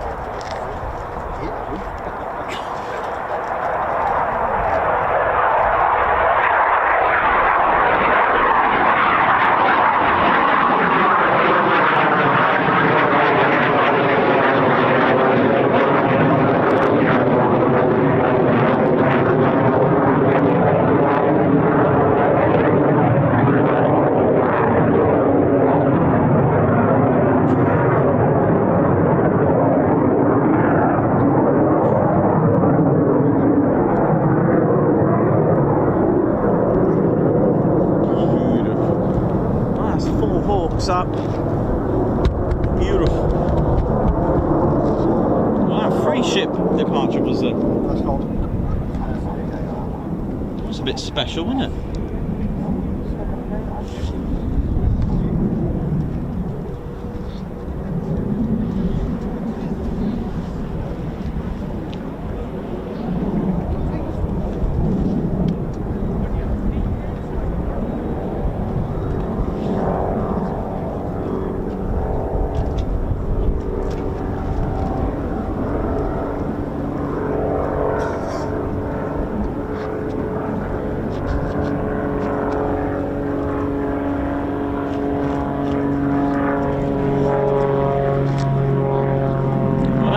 Special that was absolutely. And then just to top it off, the grob had to just finish that off. I think the grob there was literally the icing on the cake. That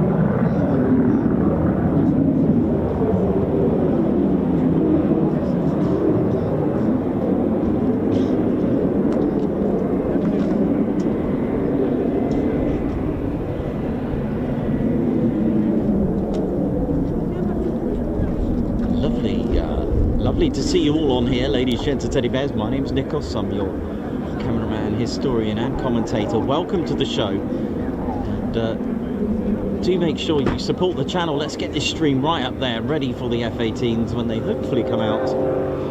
Make sure you hit that like button. You've been clear, touch and go on the like button. It really does help. Do join us, do like. We're on 119k.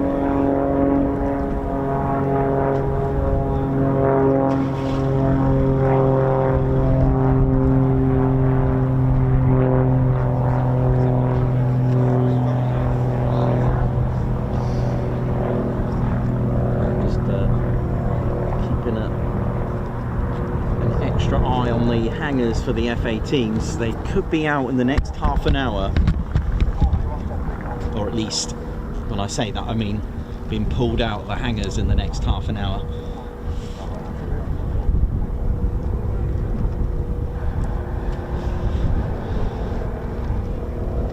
Lovely light.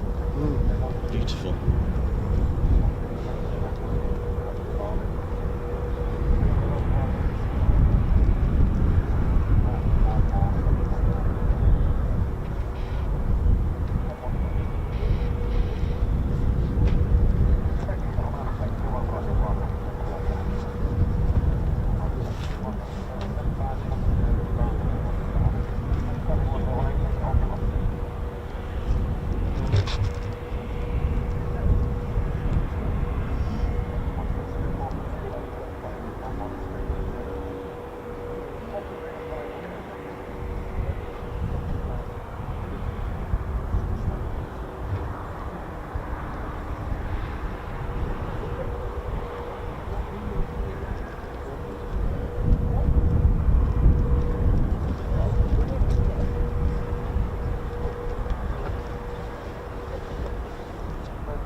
There are two civilian-owned Hawker Hunters here as well, not to forget them.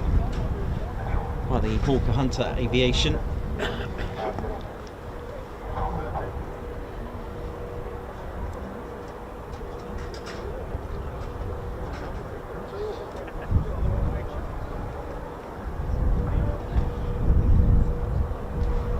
we're getting close to 2 o'clock, 1400. Come on, that's sort of our predicted time that they'll be pulling them out the hangars, not start up, but can't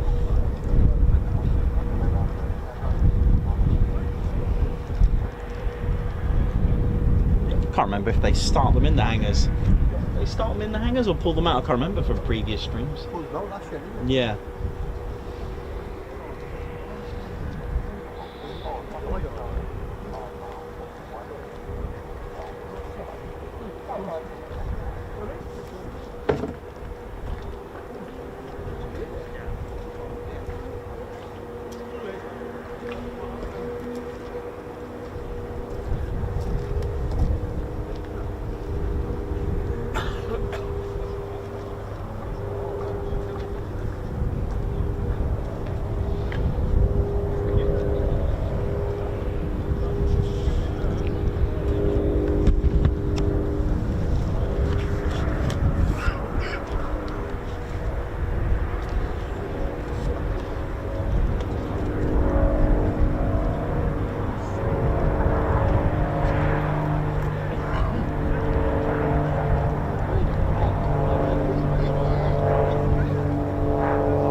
That's another start up, isn't it?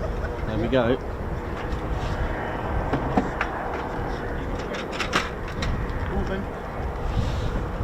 Here we go. Another Hawk. Looking good.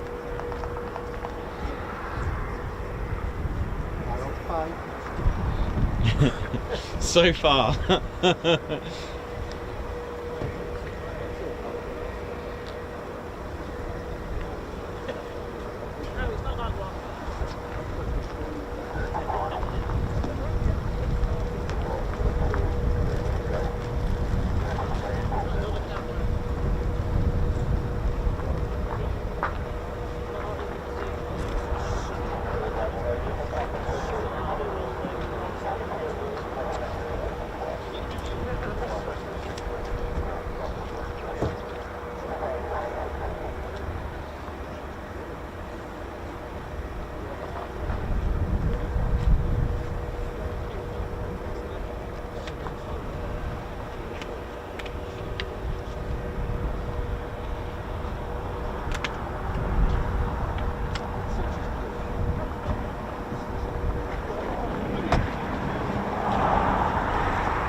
So that's taxiing out for departure. What else we got down there?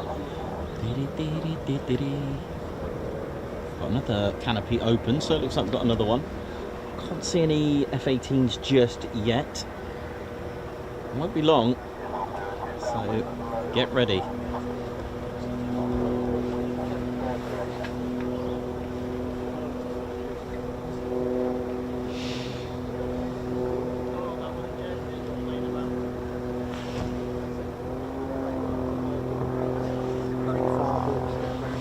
Yep.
So the F-18 Hornet first flight dates back to the 18th of November 1978.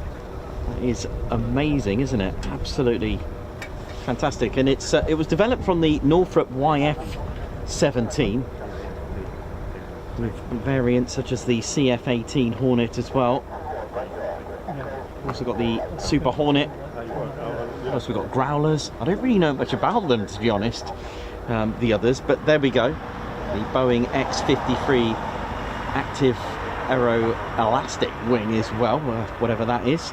And its entry into the service rolled out. There's the F-18 Hornet. Here we go. Sounds like a hawk, I think. Here we go. So far I've done well with the Hawks, I haven't missed one yet.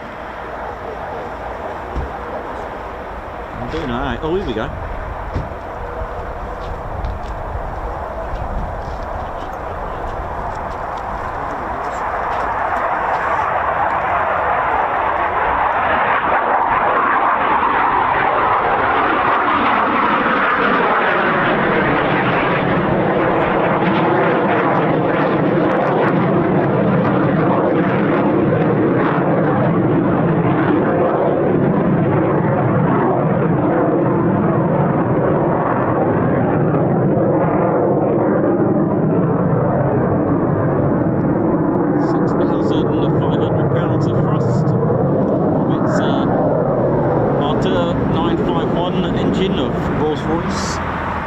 So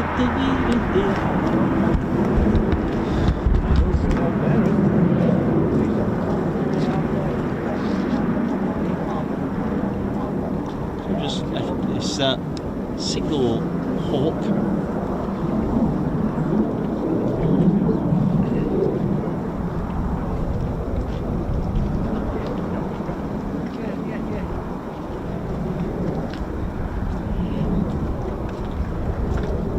First F-18 Hornet, 13th of September 78, in its blue on white colours, marked with navy on the left, with Marines on the right, and it was the first flight was 18th of November.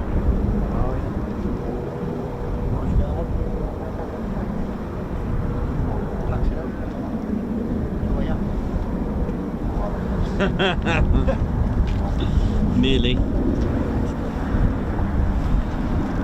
That was close. They're getting close now. 6 out of 6. They're getting very close.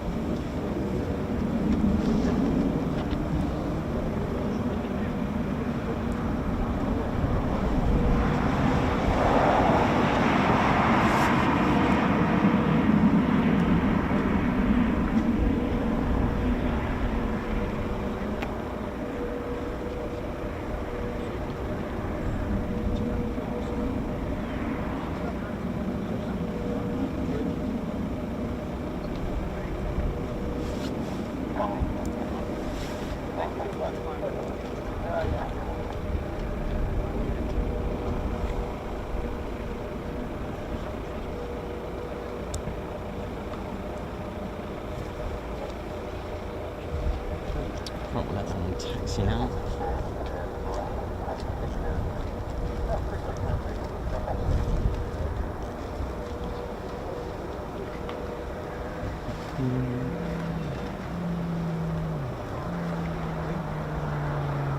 Of course, the Blue Angels use the F-18A Hornets.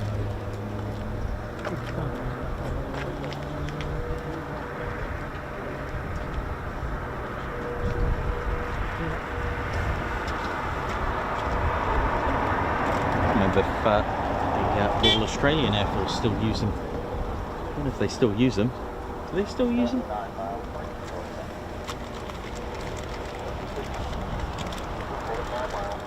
I know Canada obviously does with the CF-188A Hornet. Finland, which we've seen, perform some wonderful displays at air shows. I think Kuwait still have them, and Malaysia. Along with, of course, Spain, which we've seen some wonderful displays at Riyadh as well. And, of course, the Swiss Air Force. Delivered in from January 1996 right up until December 99, completing their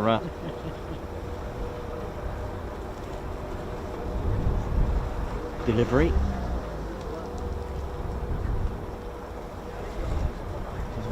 Hopefully we'll be hearing the start-up of the General Electric F404s, G402 afterburning turbofans, smashing out a total of 17,750 pounds of thrust with afterburner. Without that, dry is 11,000, so a nice, strong increase in power. So we've got another Hawk. Just taxiing out now for departure.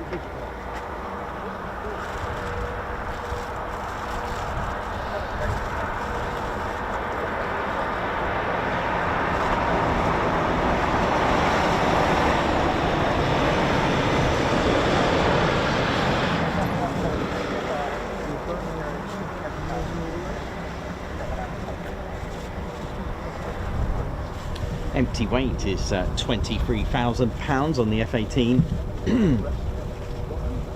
Typhoon is at 24,000. F-35A at 29,000. Just to give you an idea in perspective.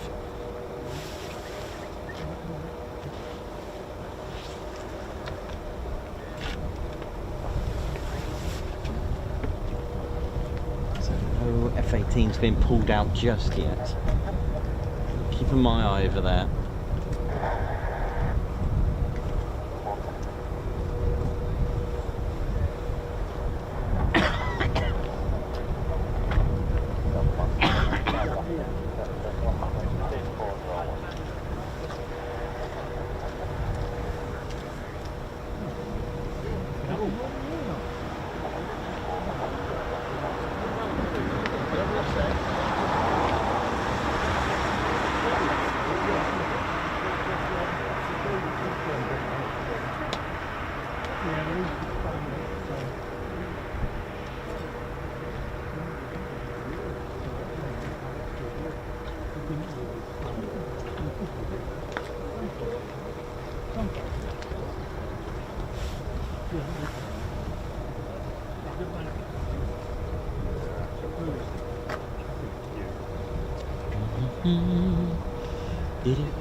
Here we go.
Wishful thinking. Hopefully, yeah.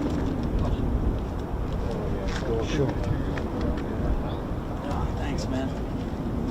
Use. Yeah, you're good at the work.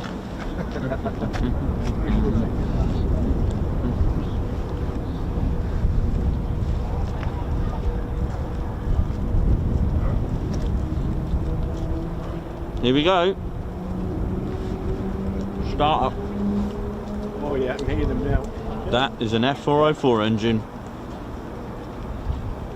I can hear it spooling up. Where the hell it is?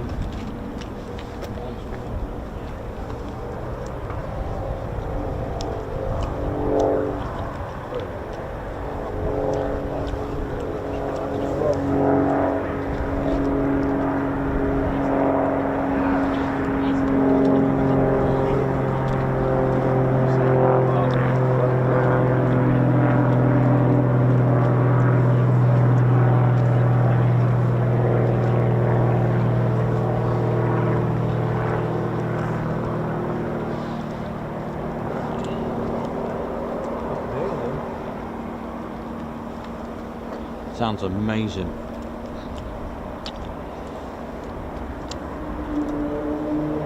Oh yeah. Oh, listen to that.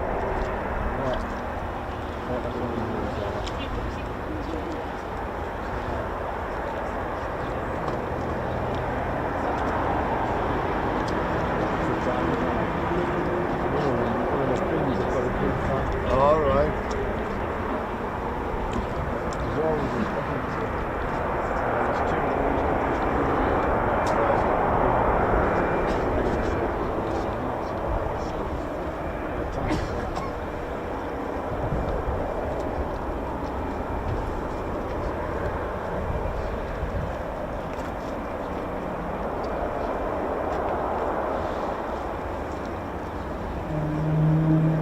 Oh yeah, listen to this.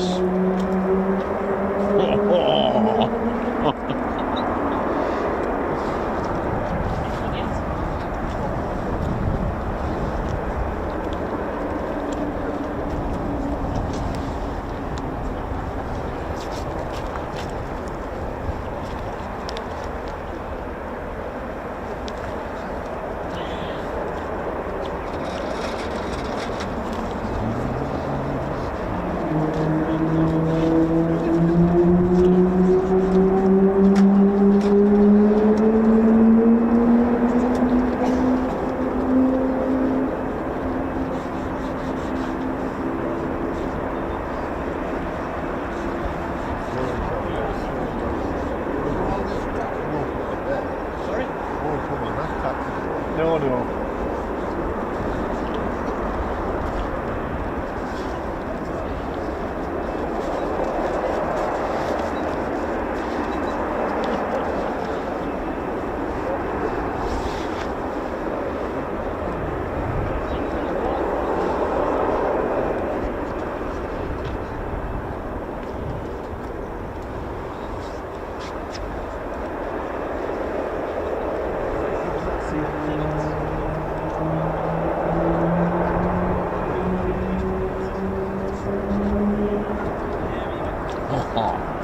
Beautiful sound. General Electric's F404.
Welcome to the show, Aspen, Margot, Stephen Norris, Dieter.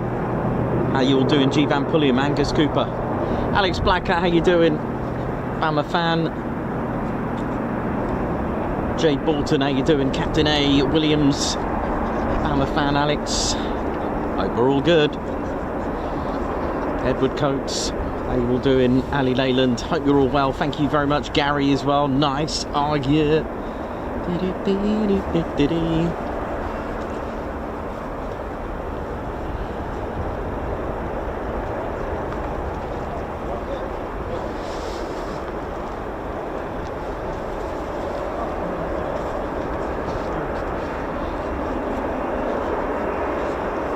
say that was 6 F-18s. This one being 6, I think. I think that's 6. Yes. Yeah, this must be number 6.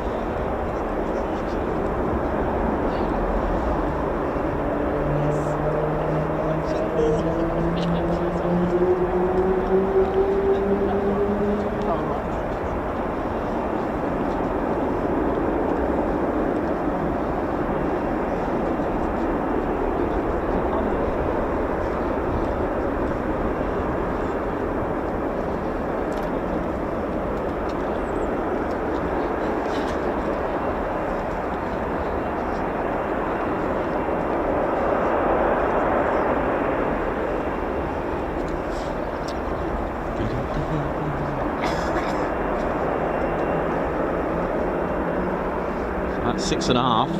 Oh, well, that's 2 in one go, that one. So that's 7. Oh, they're all going now. That could be 8. Could be 8.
Alex, Raven, Remco, how you doing? Aspen, what up? How we doing? Hope we're all good. And I hope you're all excited to see the F-18s of the Swiss Air Force for Exercise YORKNITE, held here at RAF Leeming exclusively every year.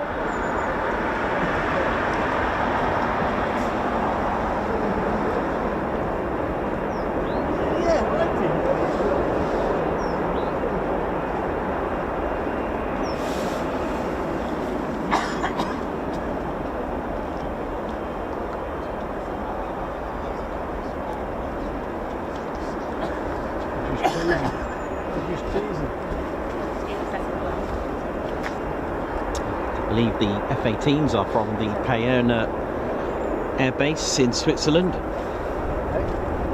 which is to the west, I believe, of Switzerland.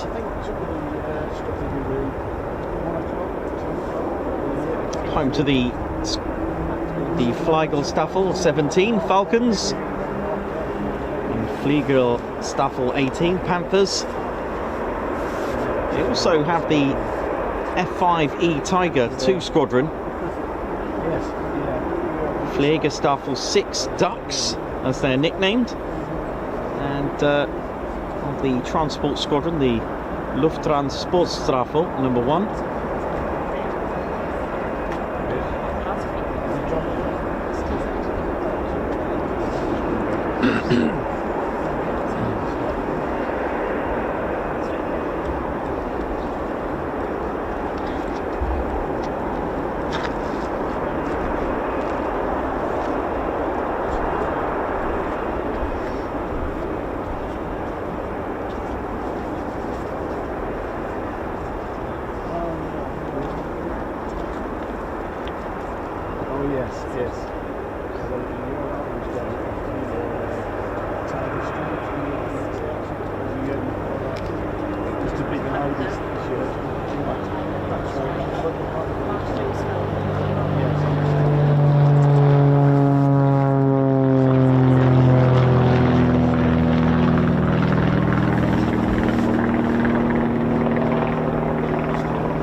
Oh, I can see tails. I can see stabilisers of the F-18 just over here. And there we go.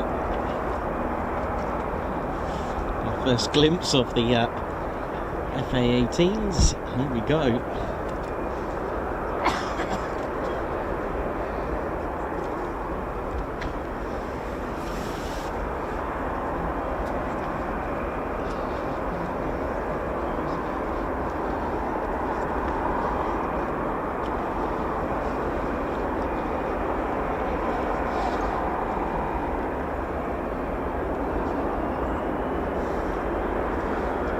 That sounds good.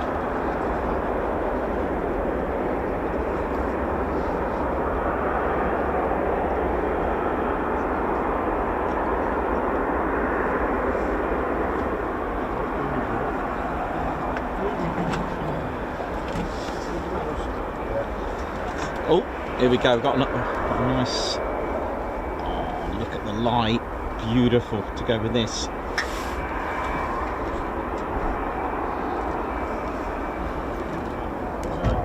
Good.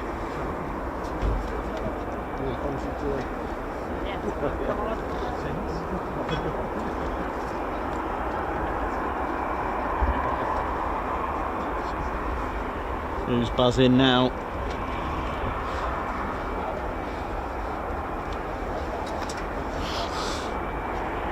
see the one behind the trees, Doug? Doug, you see the one behind the trees?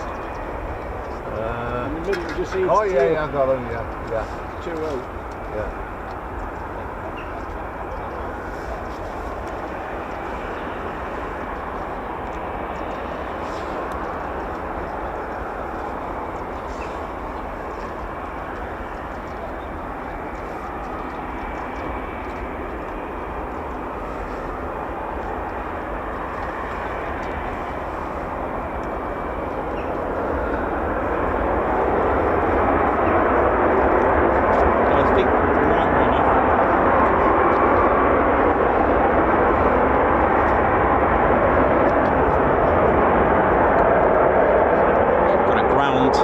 Bit of flexing from the Hawk.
The Ted Coningsby channel live here at RAF Leeming. Don't forget to please hit that like button. Do subscribe for more military aviation around the country. There it is.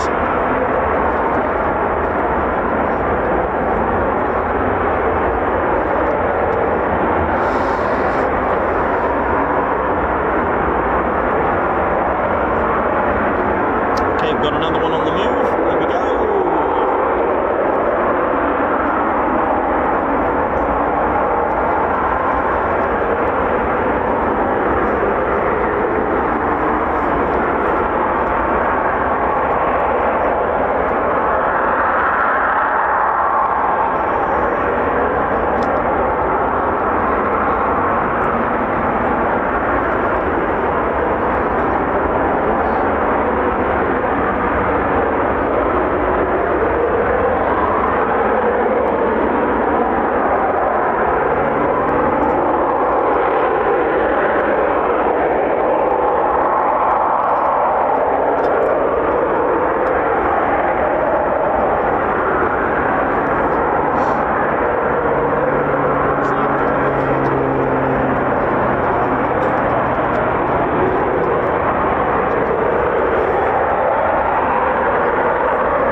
doing fantastic work. Keep it going.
going, keep going. Yes, shot.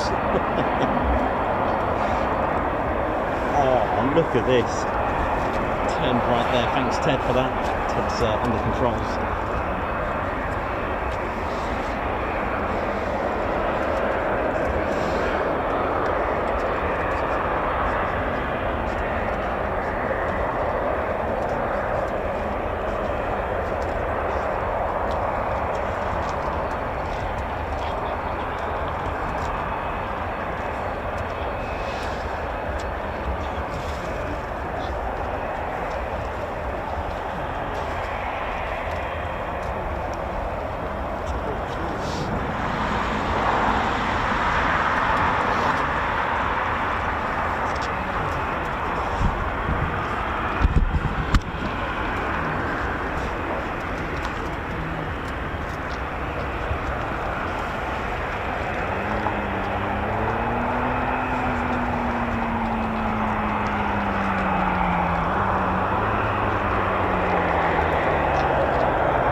well, why not?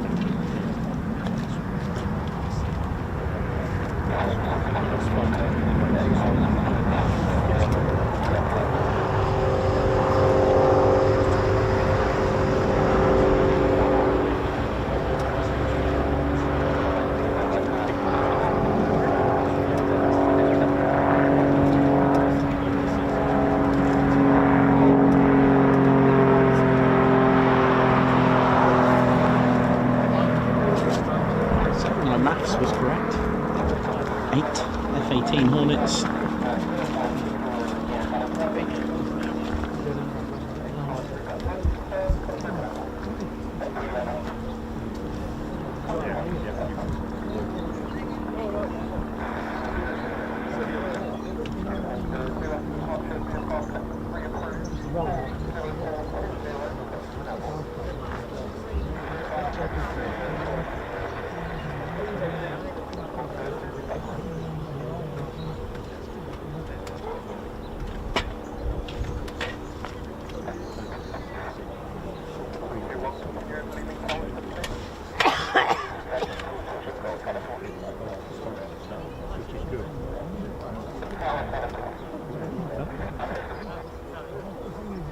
What colour sun was that? It sounds like the first ones were grey, grey flight, and then I think it's button flight.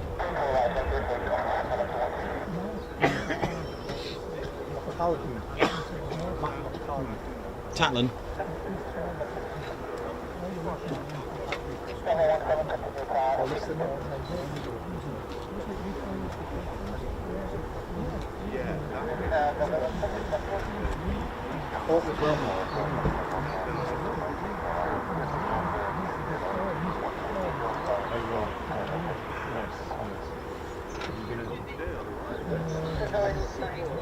No, not near enough.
There.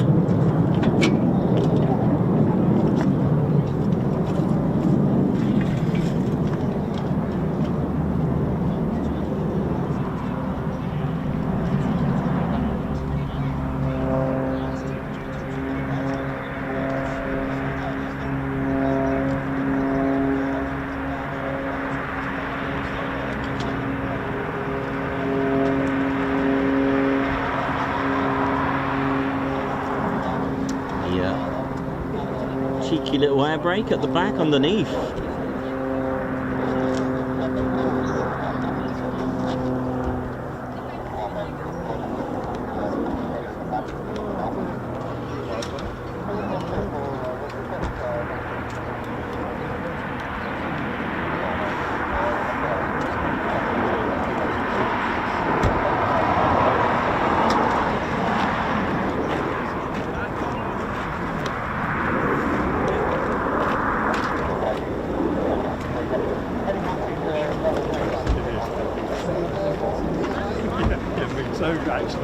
Nice to see you, cheerio.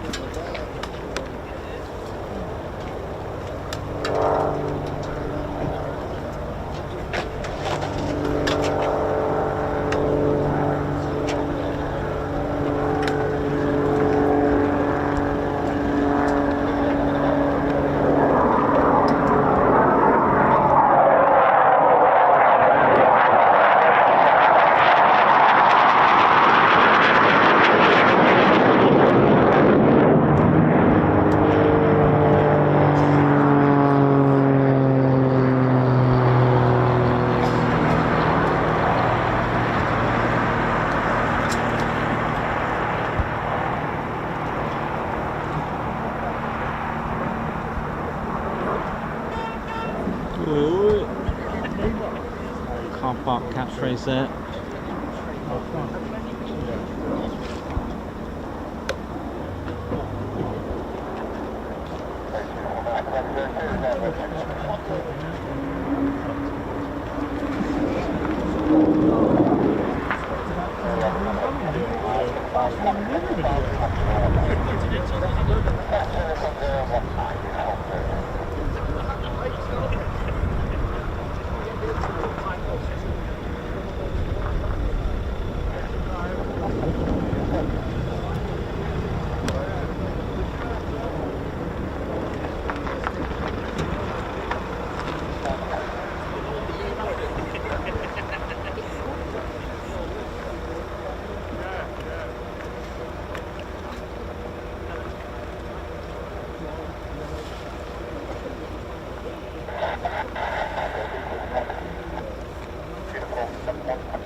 certainly been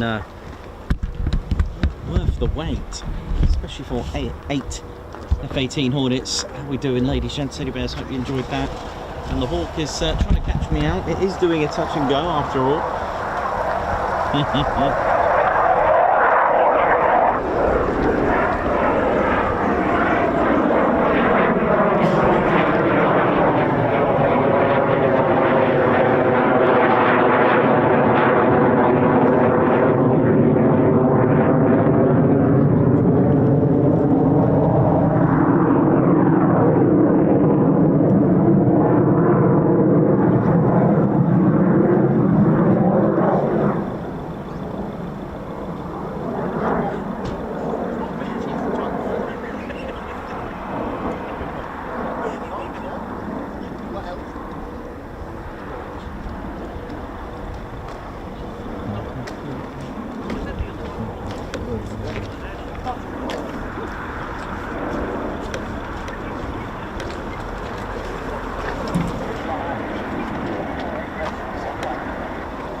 Okay, touch and go, here we go.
So the Hawk Mark 167, which is basically British built, BAE Systems built Hawk T2. The designation Mark 167 is a designation for the Qatari Emirate Air Force, and this is number 11 who train here with the Joint Royal Air Force Squadron of qualified flying instructors. Hawk T2, or the Mark 167 in this case, powered by a 6,500 pounder thrust Rolls-Royce Ardeur Mark 951. 42,000 service ceiling, along with a 555 knots max speed, that's 638 miles per hour. A training aircraft, student at the front, the qualified flying instructor on the back, and when they've passed their advanced flying training, the Qatari Emirate Air Force pilot will proceed to Coningsby at 29 Squadron for an operational conversion unit for the Typhoon, and then I believe it's then on to 12 Squadron for the Qatari Emirate Air Force, hence the Qatari Emirate Air Force markings on these. Like I said, it's designated as a Mark 167 BAE Systems Hawk, which is technically a Hawk T2. It's a bit like the scenario where you get one aircraft and it's called different things in different air forces.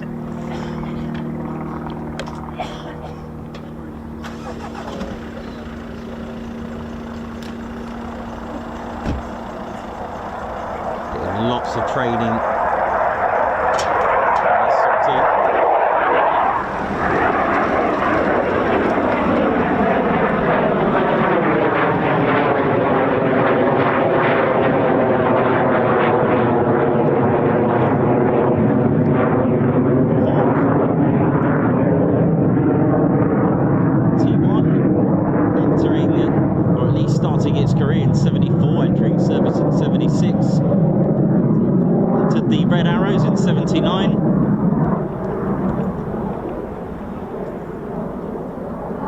Still going.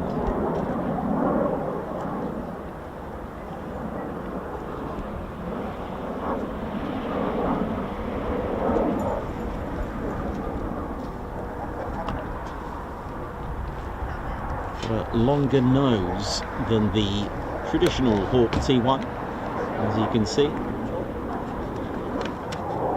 Can take practice bombs as well, like 3 kilo practice bombs. Can be armed with a cannon, I think. I'm pretty sure the T1A had the Aiden 30mm, didn't it?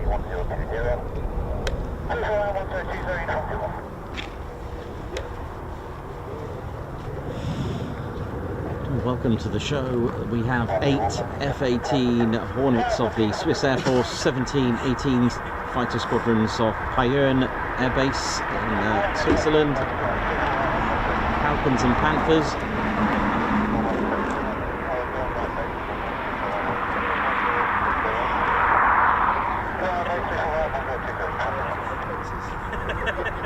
We've got some lovely golden vanilla coloured skies in a moment, aren't we?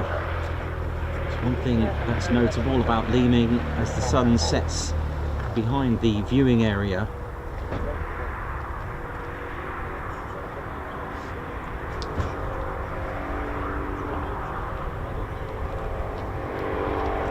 Like with all military aviation, expect the unexpected. You can get some exotic arrivals or PDs as well from various air forces, and of course Royal Air Force and United States Air Force that are based here, as in this country, not just constantly based here. You see the golden hour arriving.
The air brake underneath just underneath the tail there. Just retracting now, gaining height, gaining altitude as we go.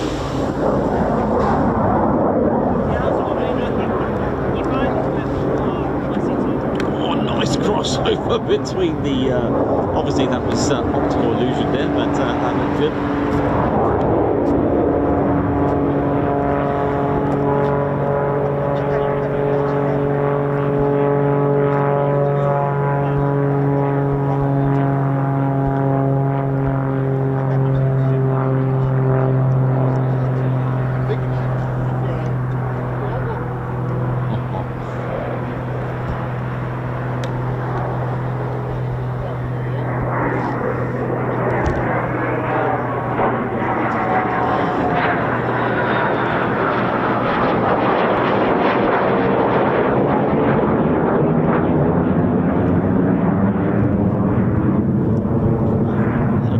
out to Martin Mikalecki, who's watching from the Lake District, who I believe has just caught a few hornets out at the lakes. I'll have a look at his photos in just a moment.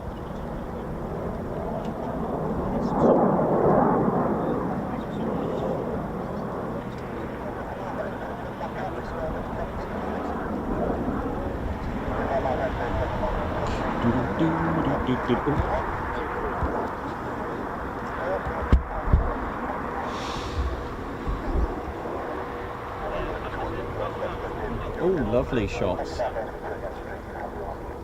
Cool. Good shots, man. Oh, yeah.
Really getting the most of training today in the circuits.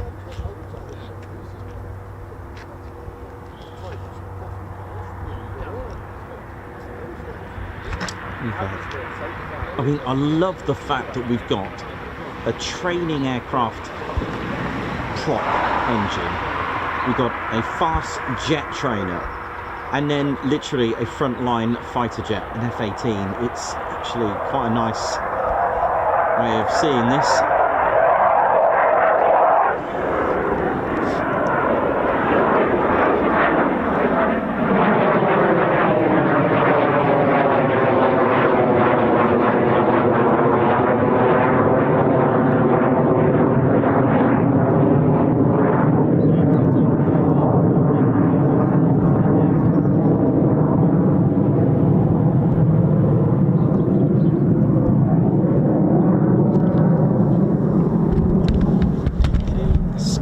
lovely, lovely skies, isn't it?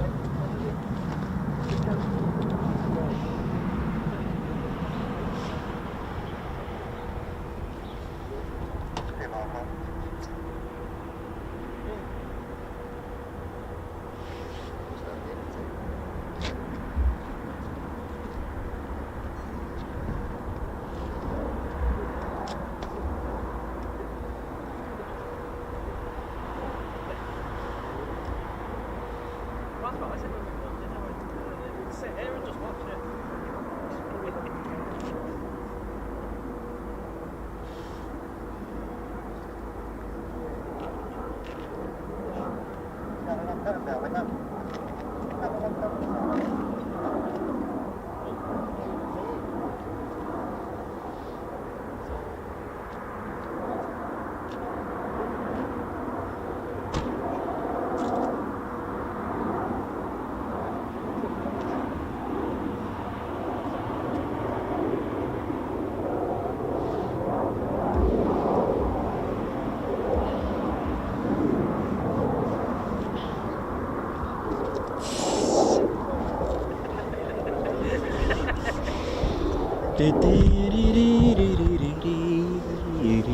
Right, here we go.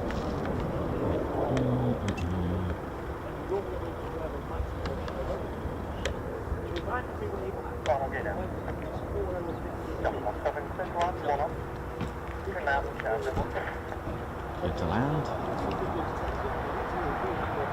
They can literally, and this is the case, they can literally do a whole sortie of touch and goes. You just need to obviously communicate with ATC, let them know that they wish to do either a certain amount of circuits, or they can just declare for the next 40 minutes or give a time scale. I've heard a bit of a mixture of both before, time and amount of circuits, or at least touch and goes, etc. We've heard that a few times on the show, or at least, shall I say, we've seen that, sorry.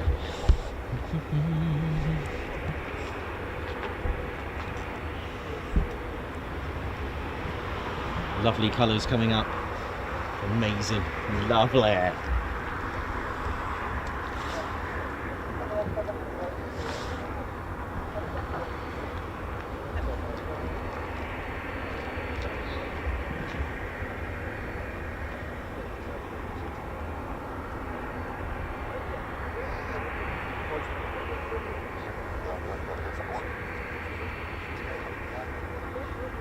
No, they weren't taxiing on the grass, although in this is it does look like it. There is a taxiway that's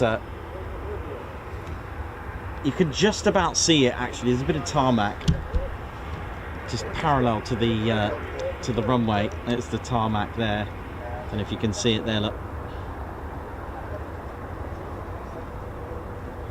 Looks like the taxiway actually has an arrestor cable as well. Is it? Well, have I got that completely wrong? No, I haven't got it completely wrong. Did look like it though there for a minute. Optical illusion, I think. Yeah, it definitely is the runway, and that's the taxiway.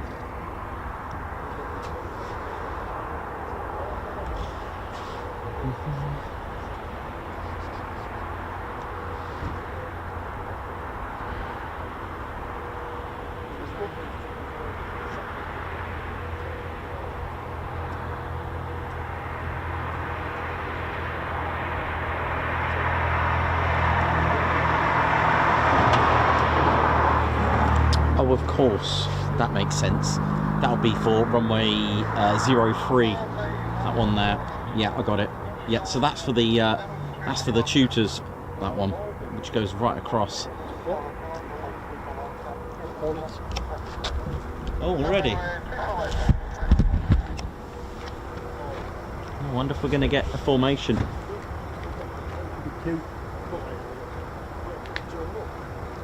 Did they say initial? still got the Yeah. Oh yes.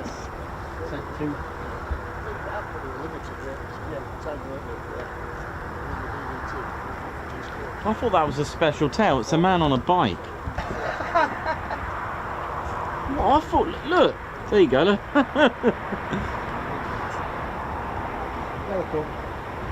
Here we go.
Very clever painting there on the with the markings on that.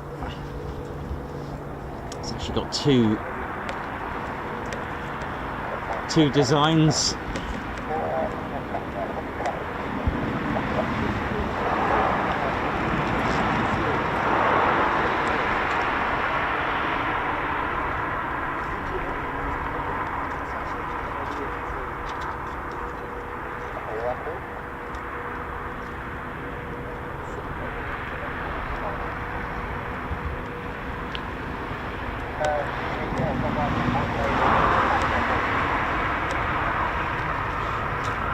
So on the outer port side and inner starboard, it's number 1.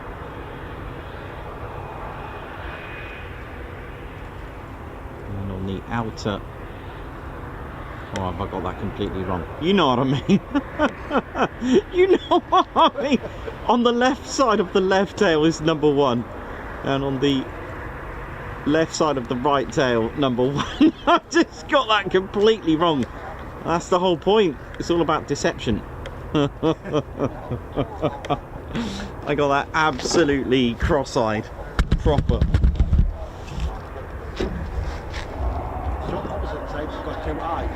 Yeah, that's right. Yeah, I just tried to explain that, but I obviously failed trying to explain that badly.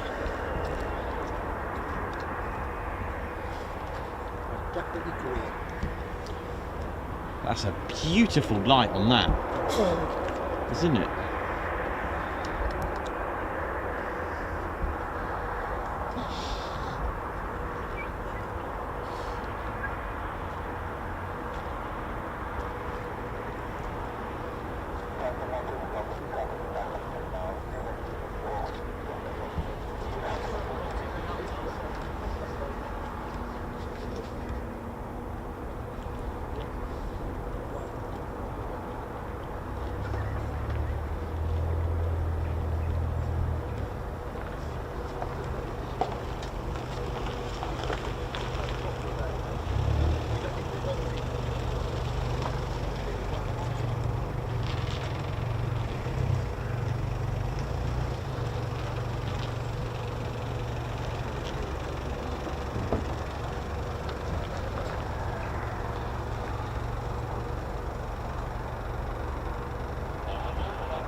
There you go, our first arrival of the 8 that went out.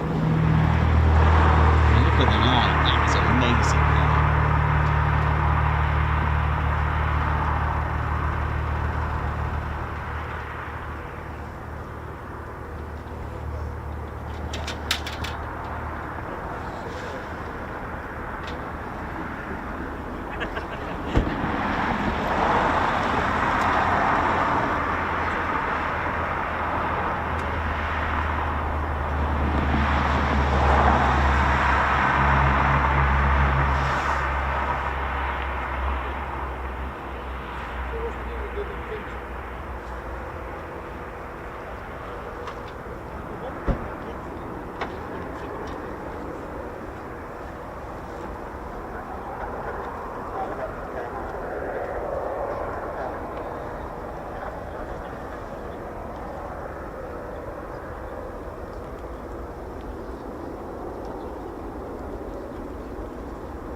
There we go, circuit clear.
Cargoes and red.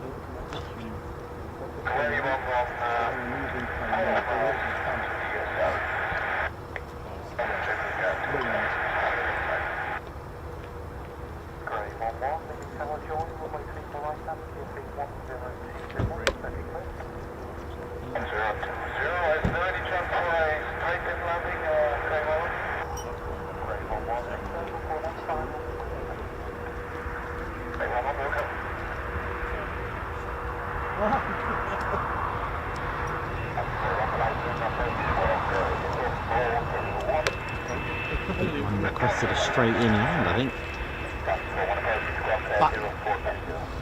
Back straight into land. Yeah, one's into land and there's a fight as well. But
Cool, that light going straight inside there.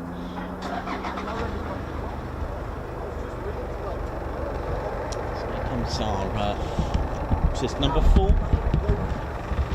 Straight into the land on this one. I was going to say I can't run.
Half of them back.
got 4 left now, haven't it?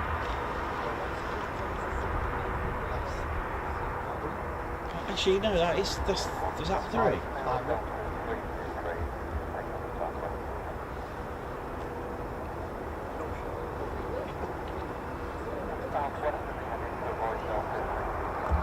It may have been number 3, yeah.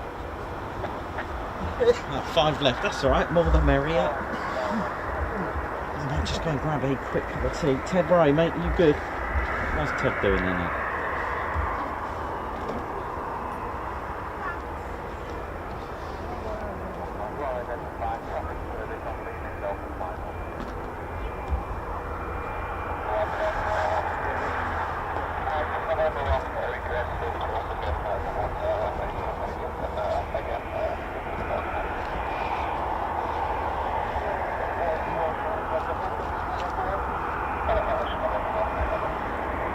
How you doing, Igan?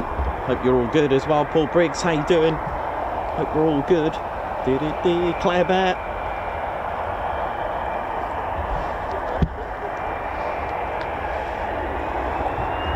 I'm getting excited with the sound. Ted's loving it. What's going on over here? What's going on?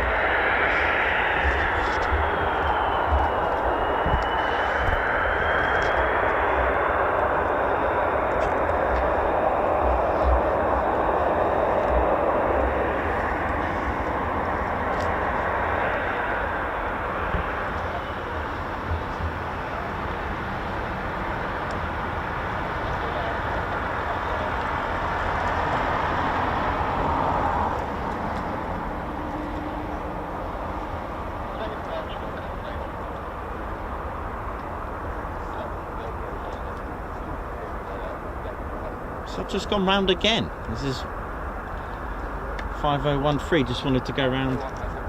Oh, and on the way back.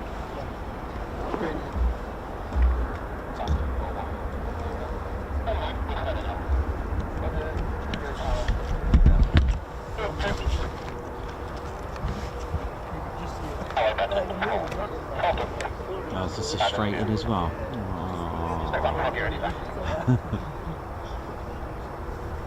Look at that air brake there now.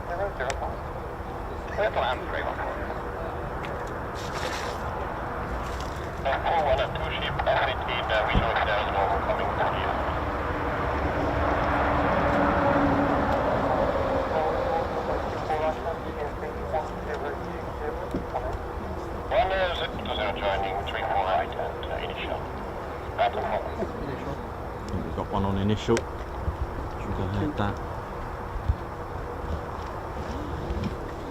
There should be another one, I think. Is that another one after that? That's 3, that's target now. There should be button, flight 2.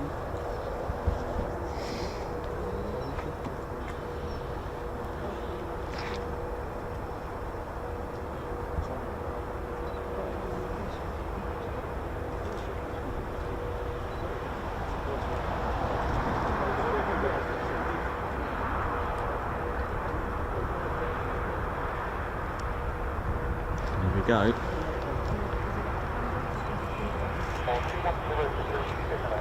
Oh, look at this.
Nice family version F-18.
So just expecting the last flight to come back very shortly.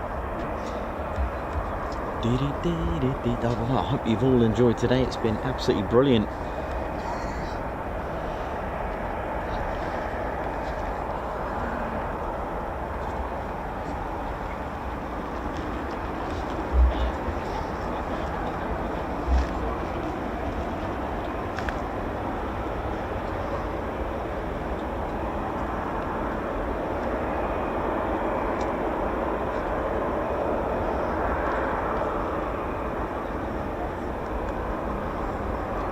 Oh, here we go. Over there, by the first tower, the radar, 2 ship.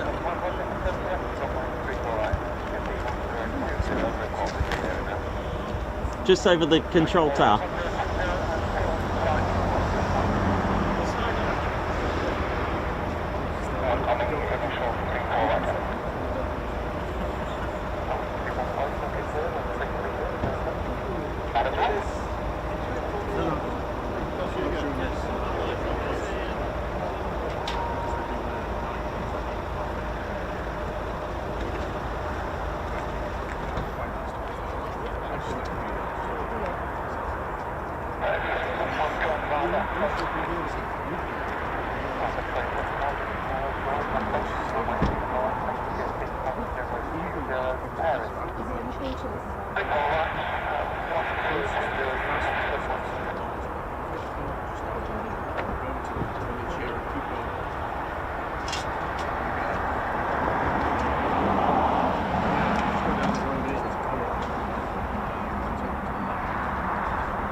To F-18s.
Job done. Lovely. What a day we've had.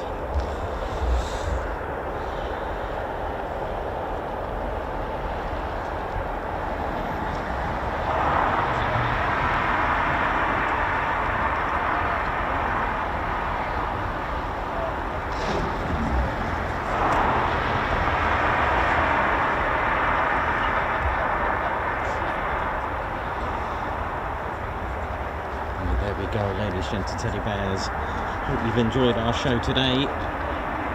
It's been absolutely brilliant. I hope you've all enjoyed it. We've had a good laugh. Had some great fun. Just see this one see us off. Well, these two, look at that. Beautiful.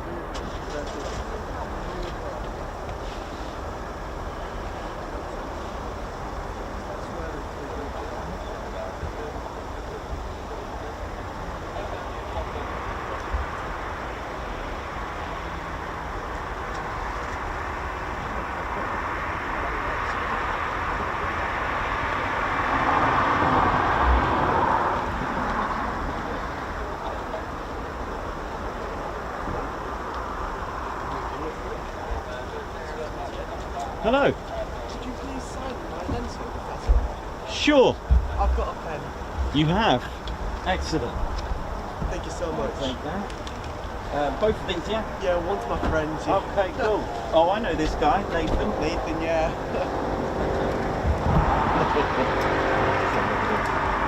Side by side. Anywhere? Anywhere. Yeah? Okay, cool. Thank you so much. I love the pen. Yeah. It's awesome. I had seen when you Nathan was doing practice films together. Oh, yes. That's that first one.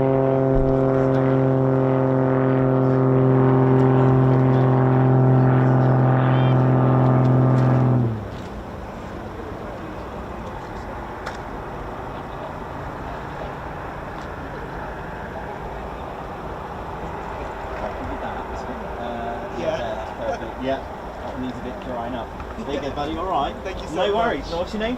Ronish. Ronish. Nice to meet you. Yeah. See you, right? Thank you. Take care, man. Right. Let's make sure I haven't got any ink on for Ted. You all right, man? Yeah. Good. Just finish up, mate. Lovely light. Yeah, this is when it goes nasty now, doesn't it? Right, let's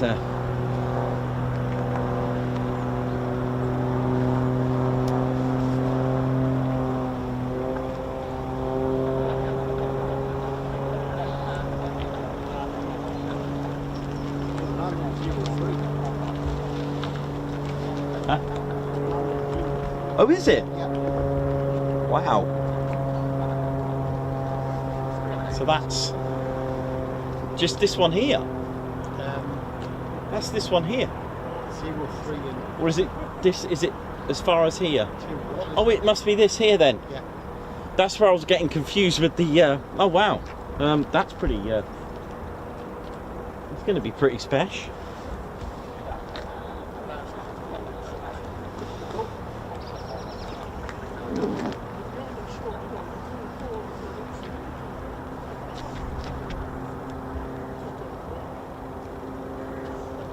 Don't know. I'm confused. Beautiful light. There's Teddy.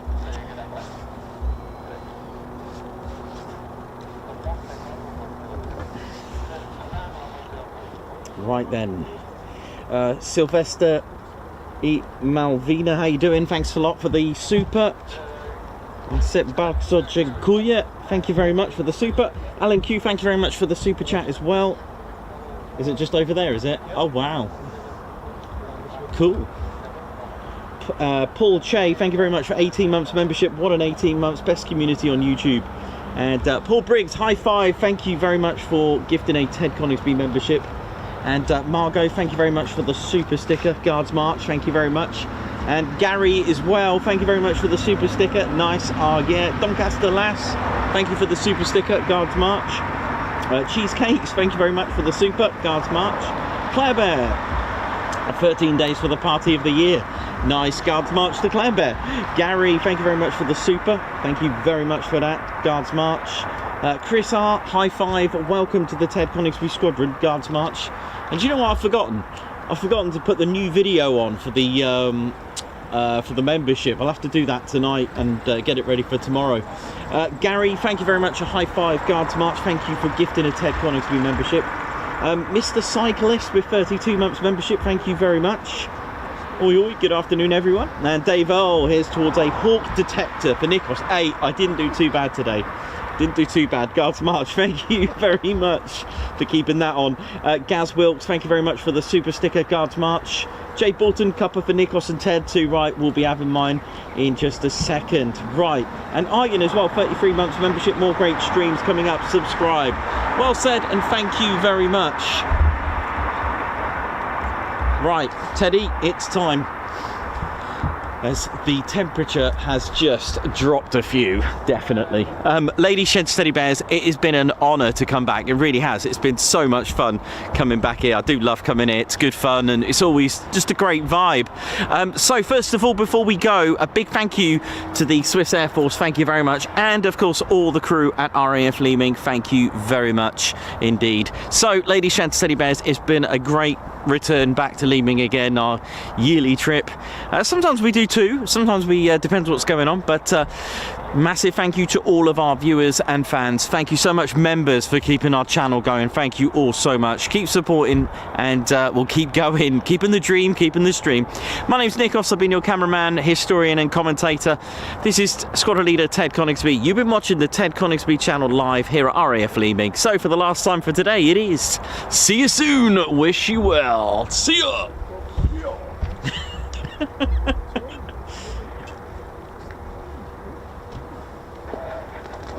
Hit the button, Ted. Let's go.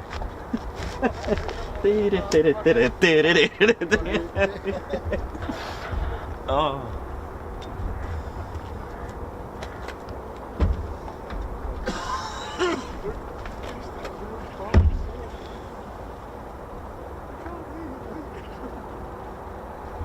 Go 50 right there.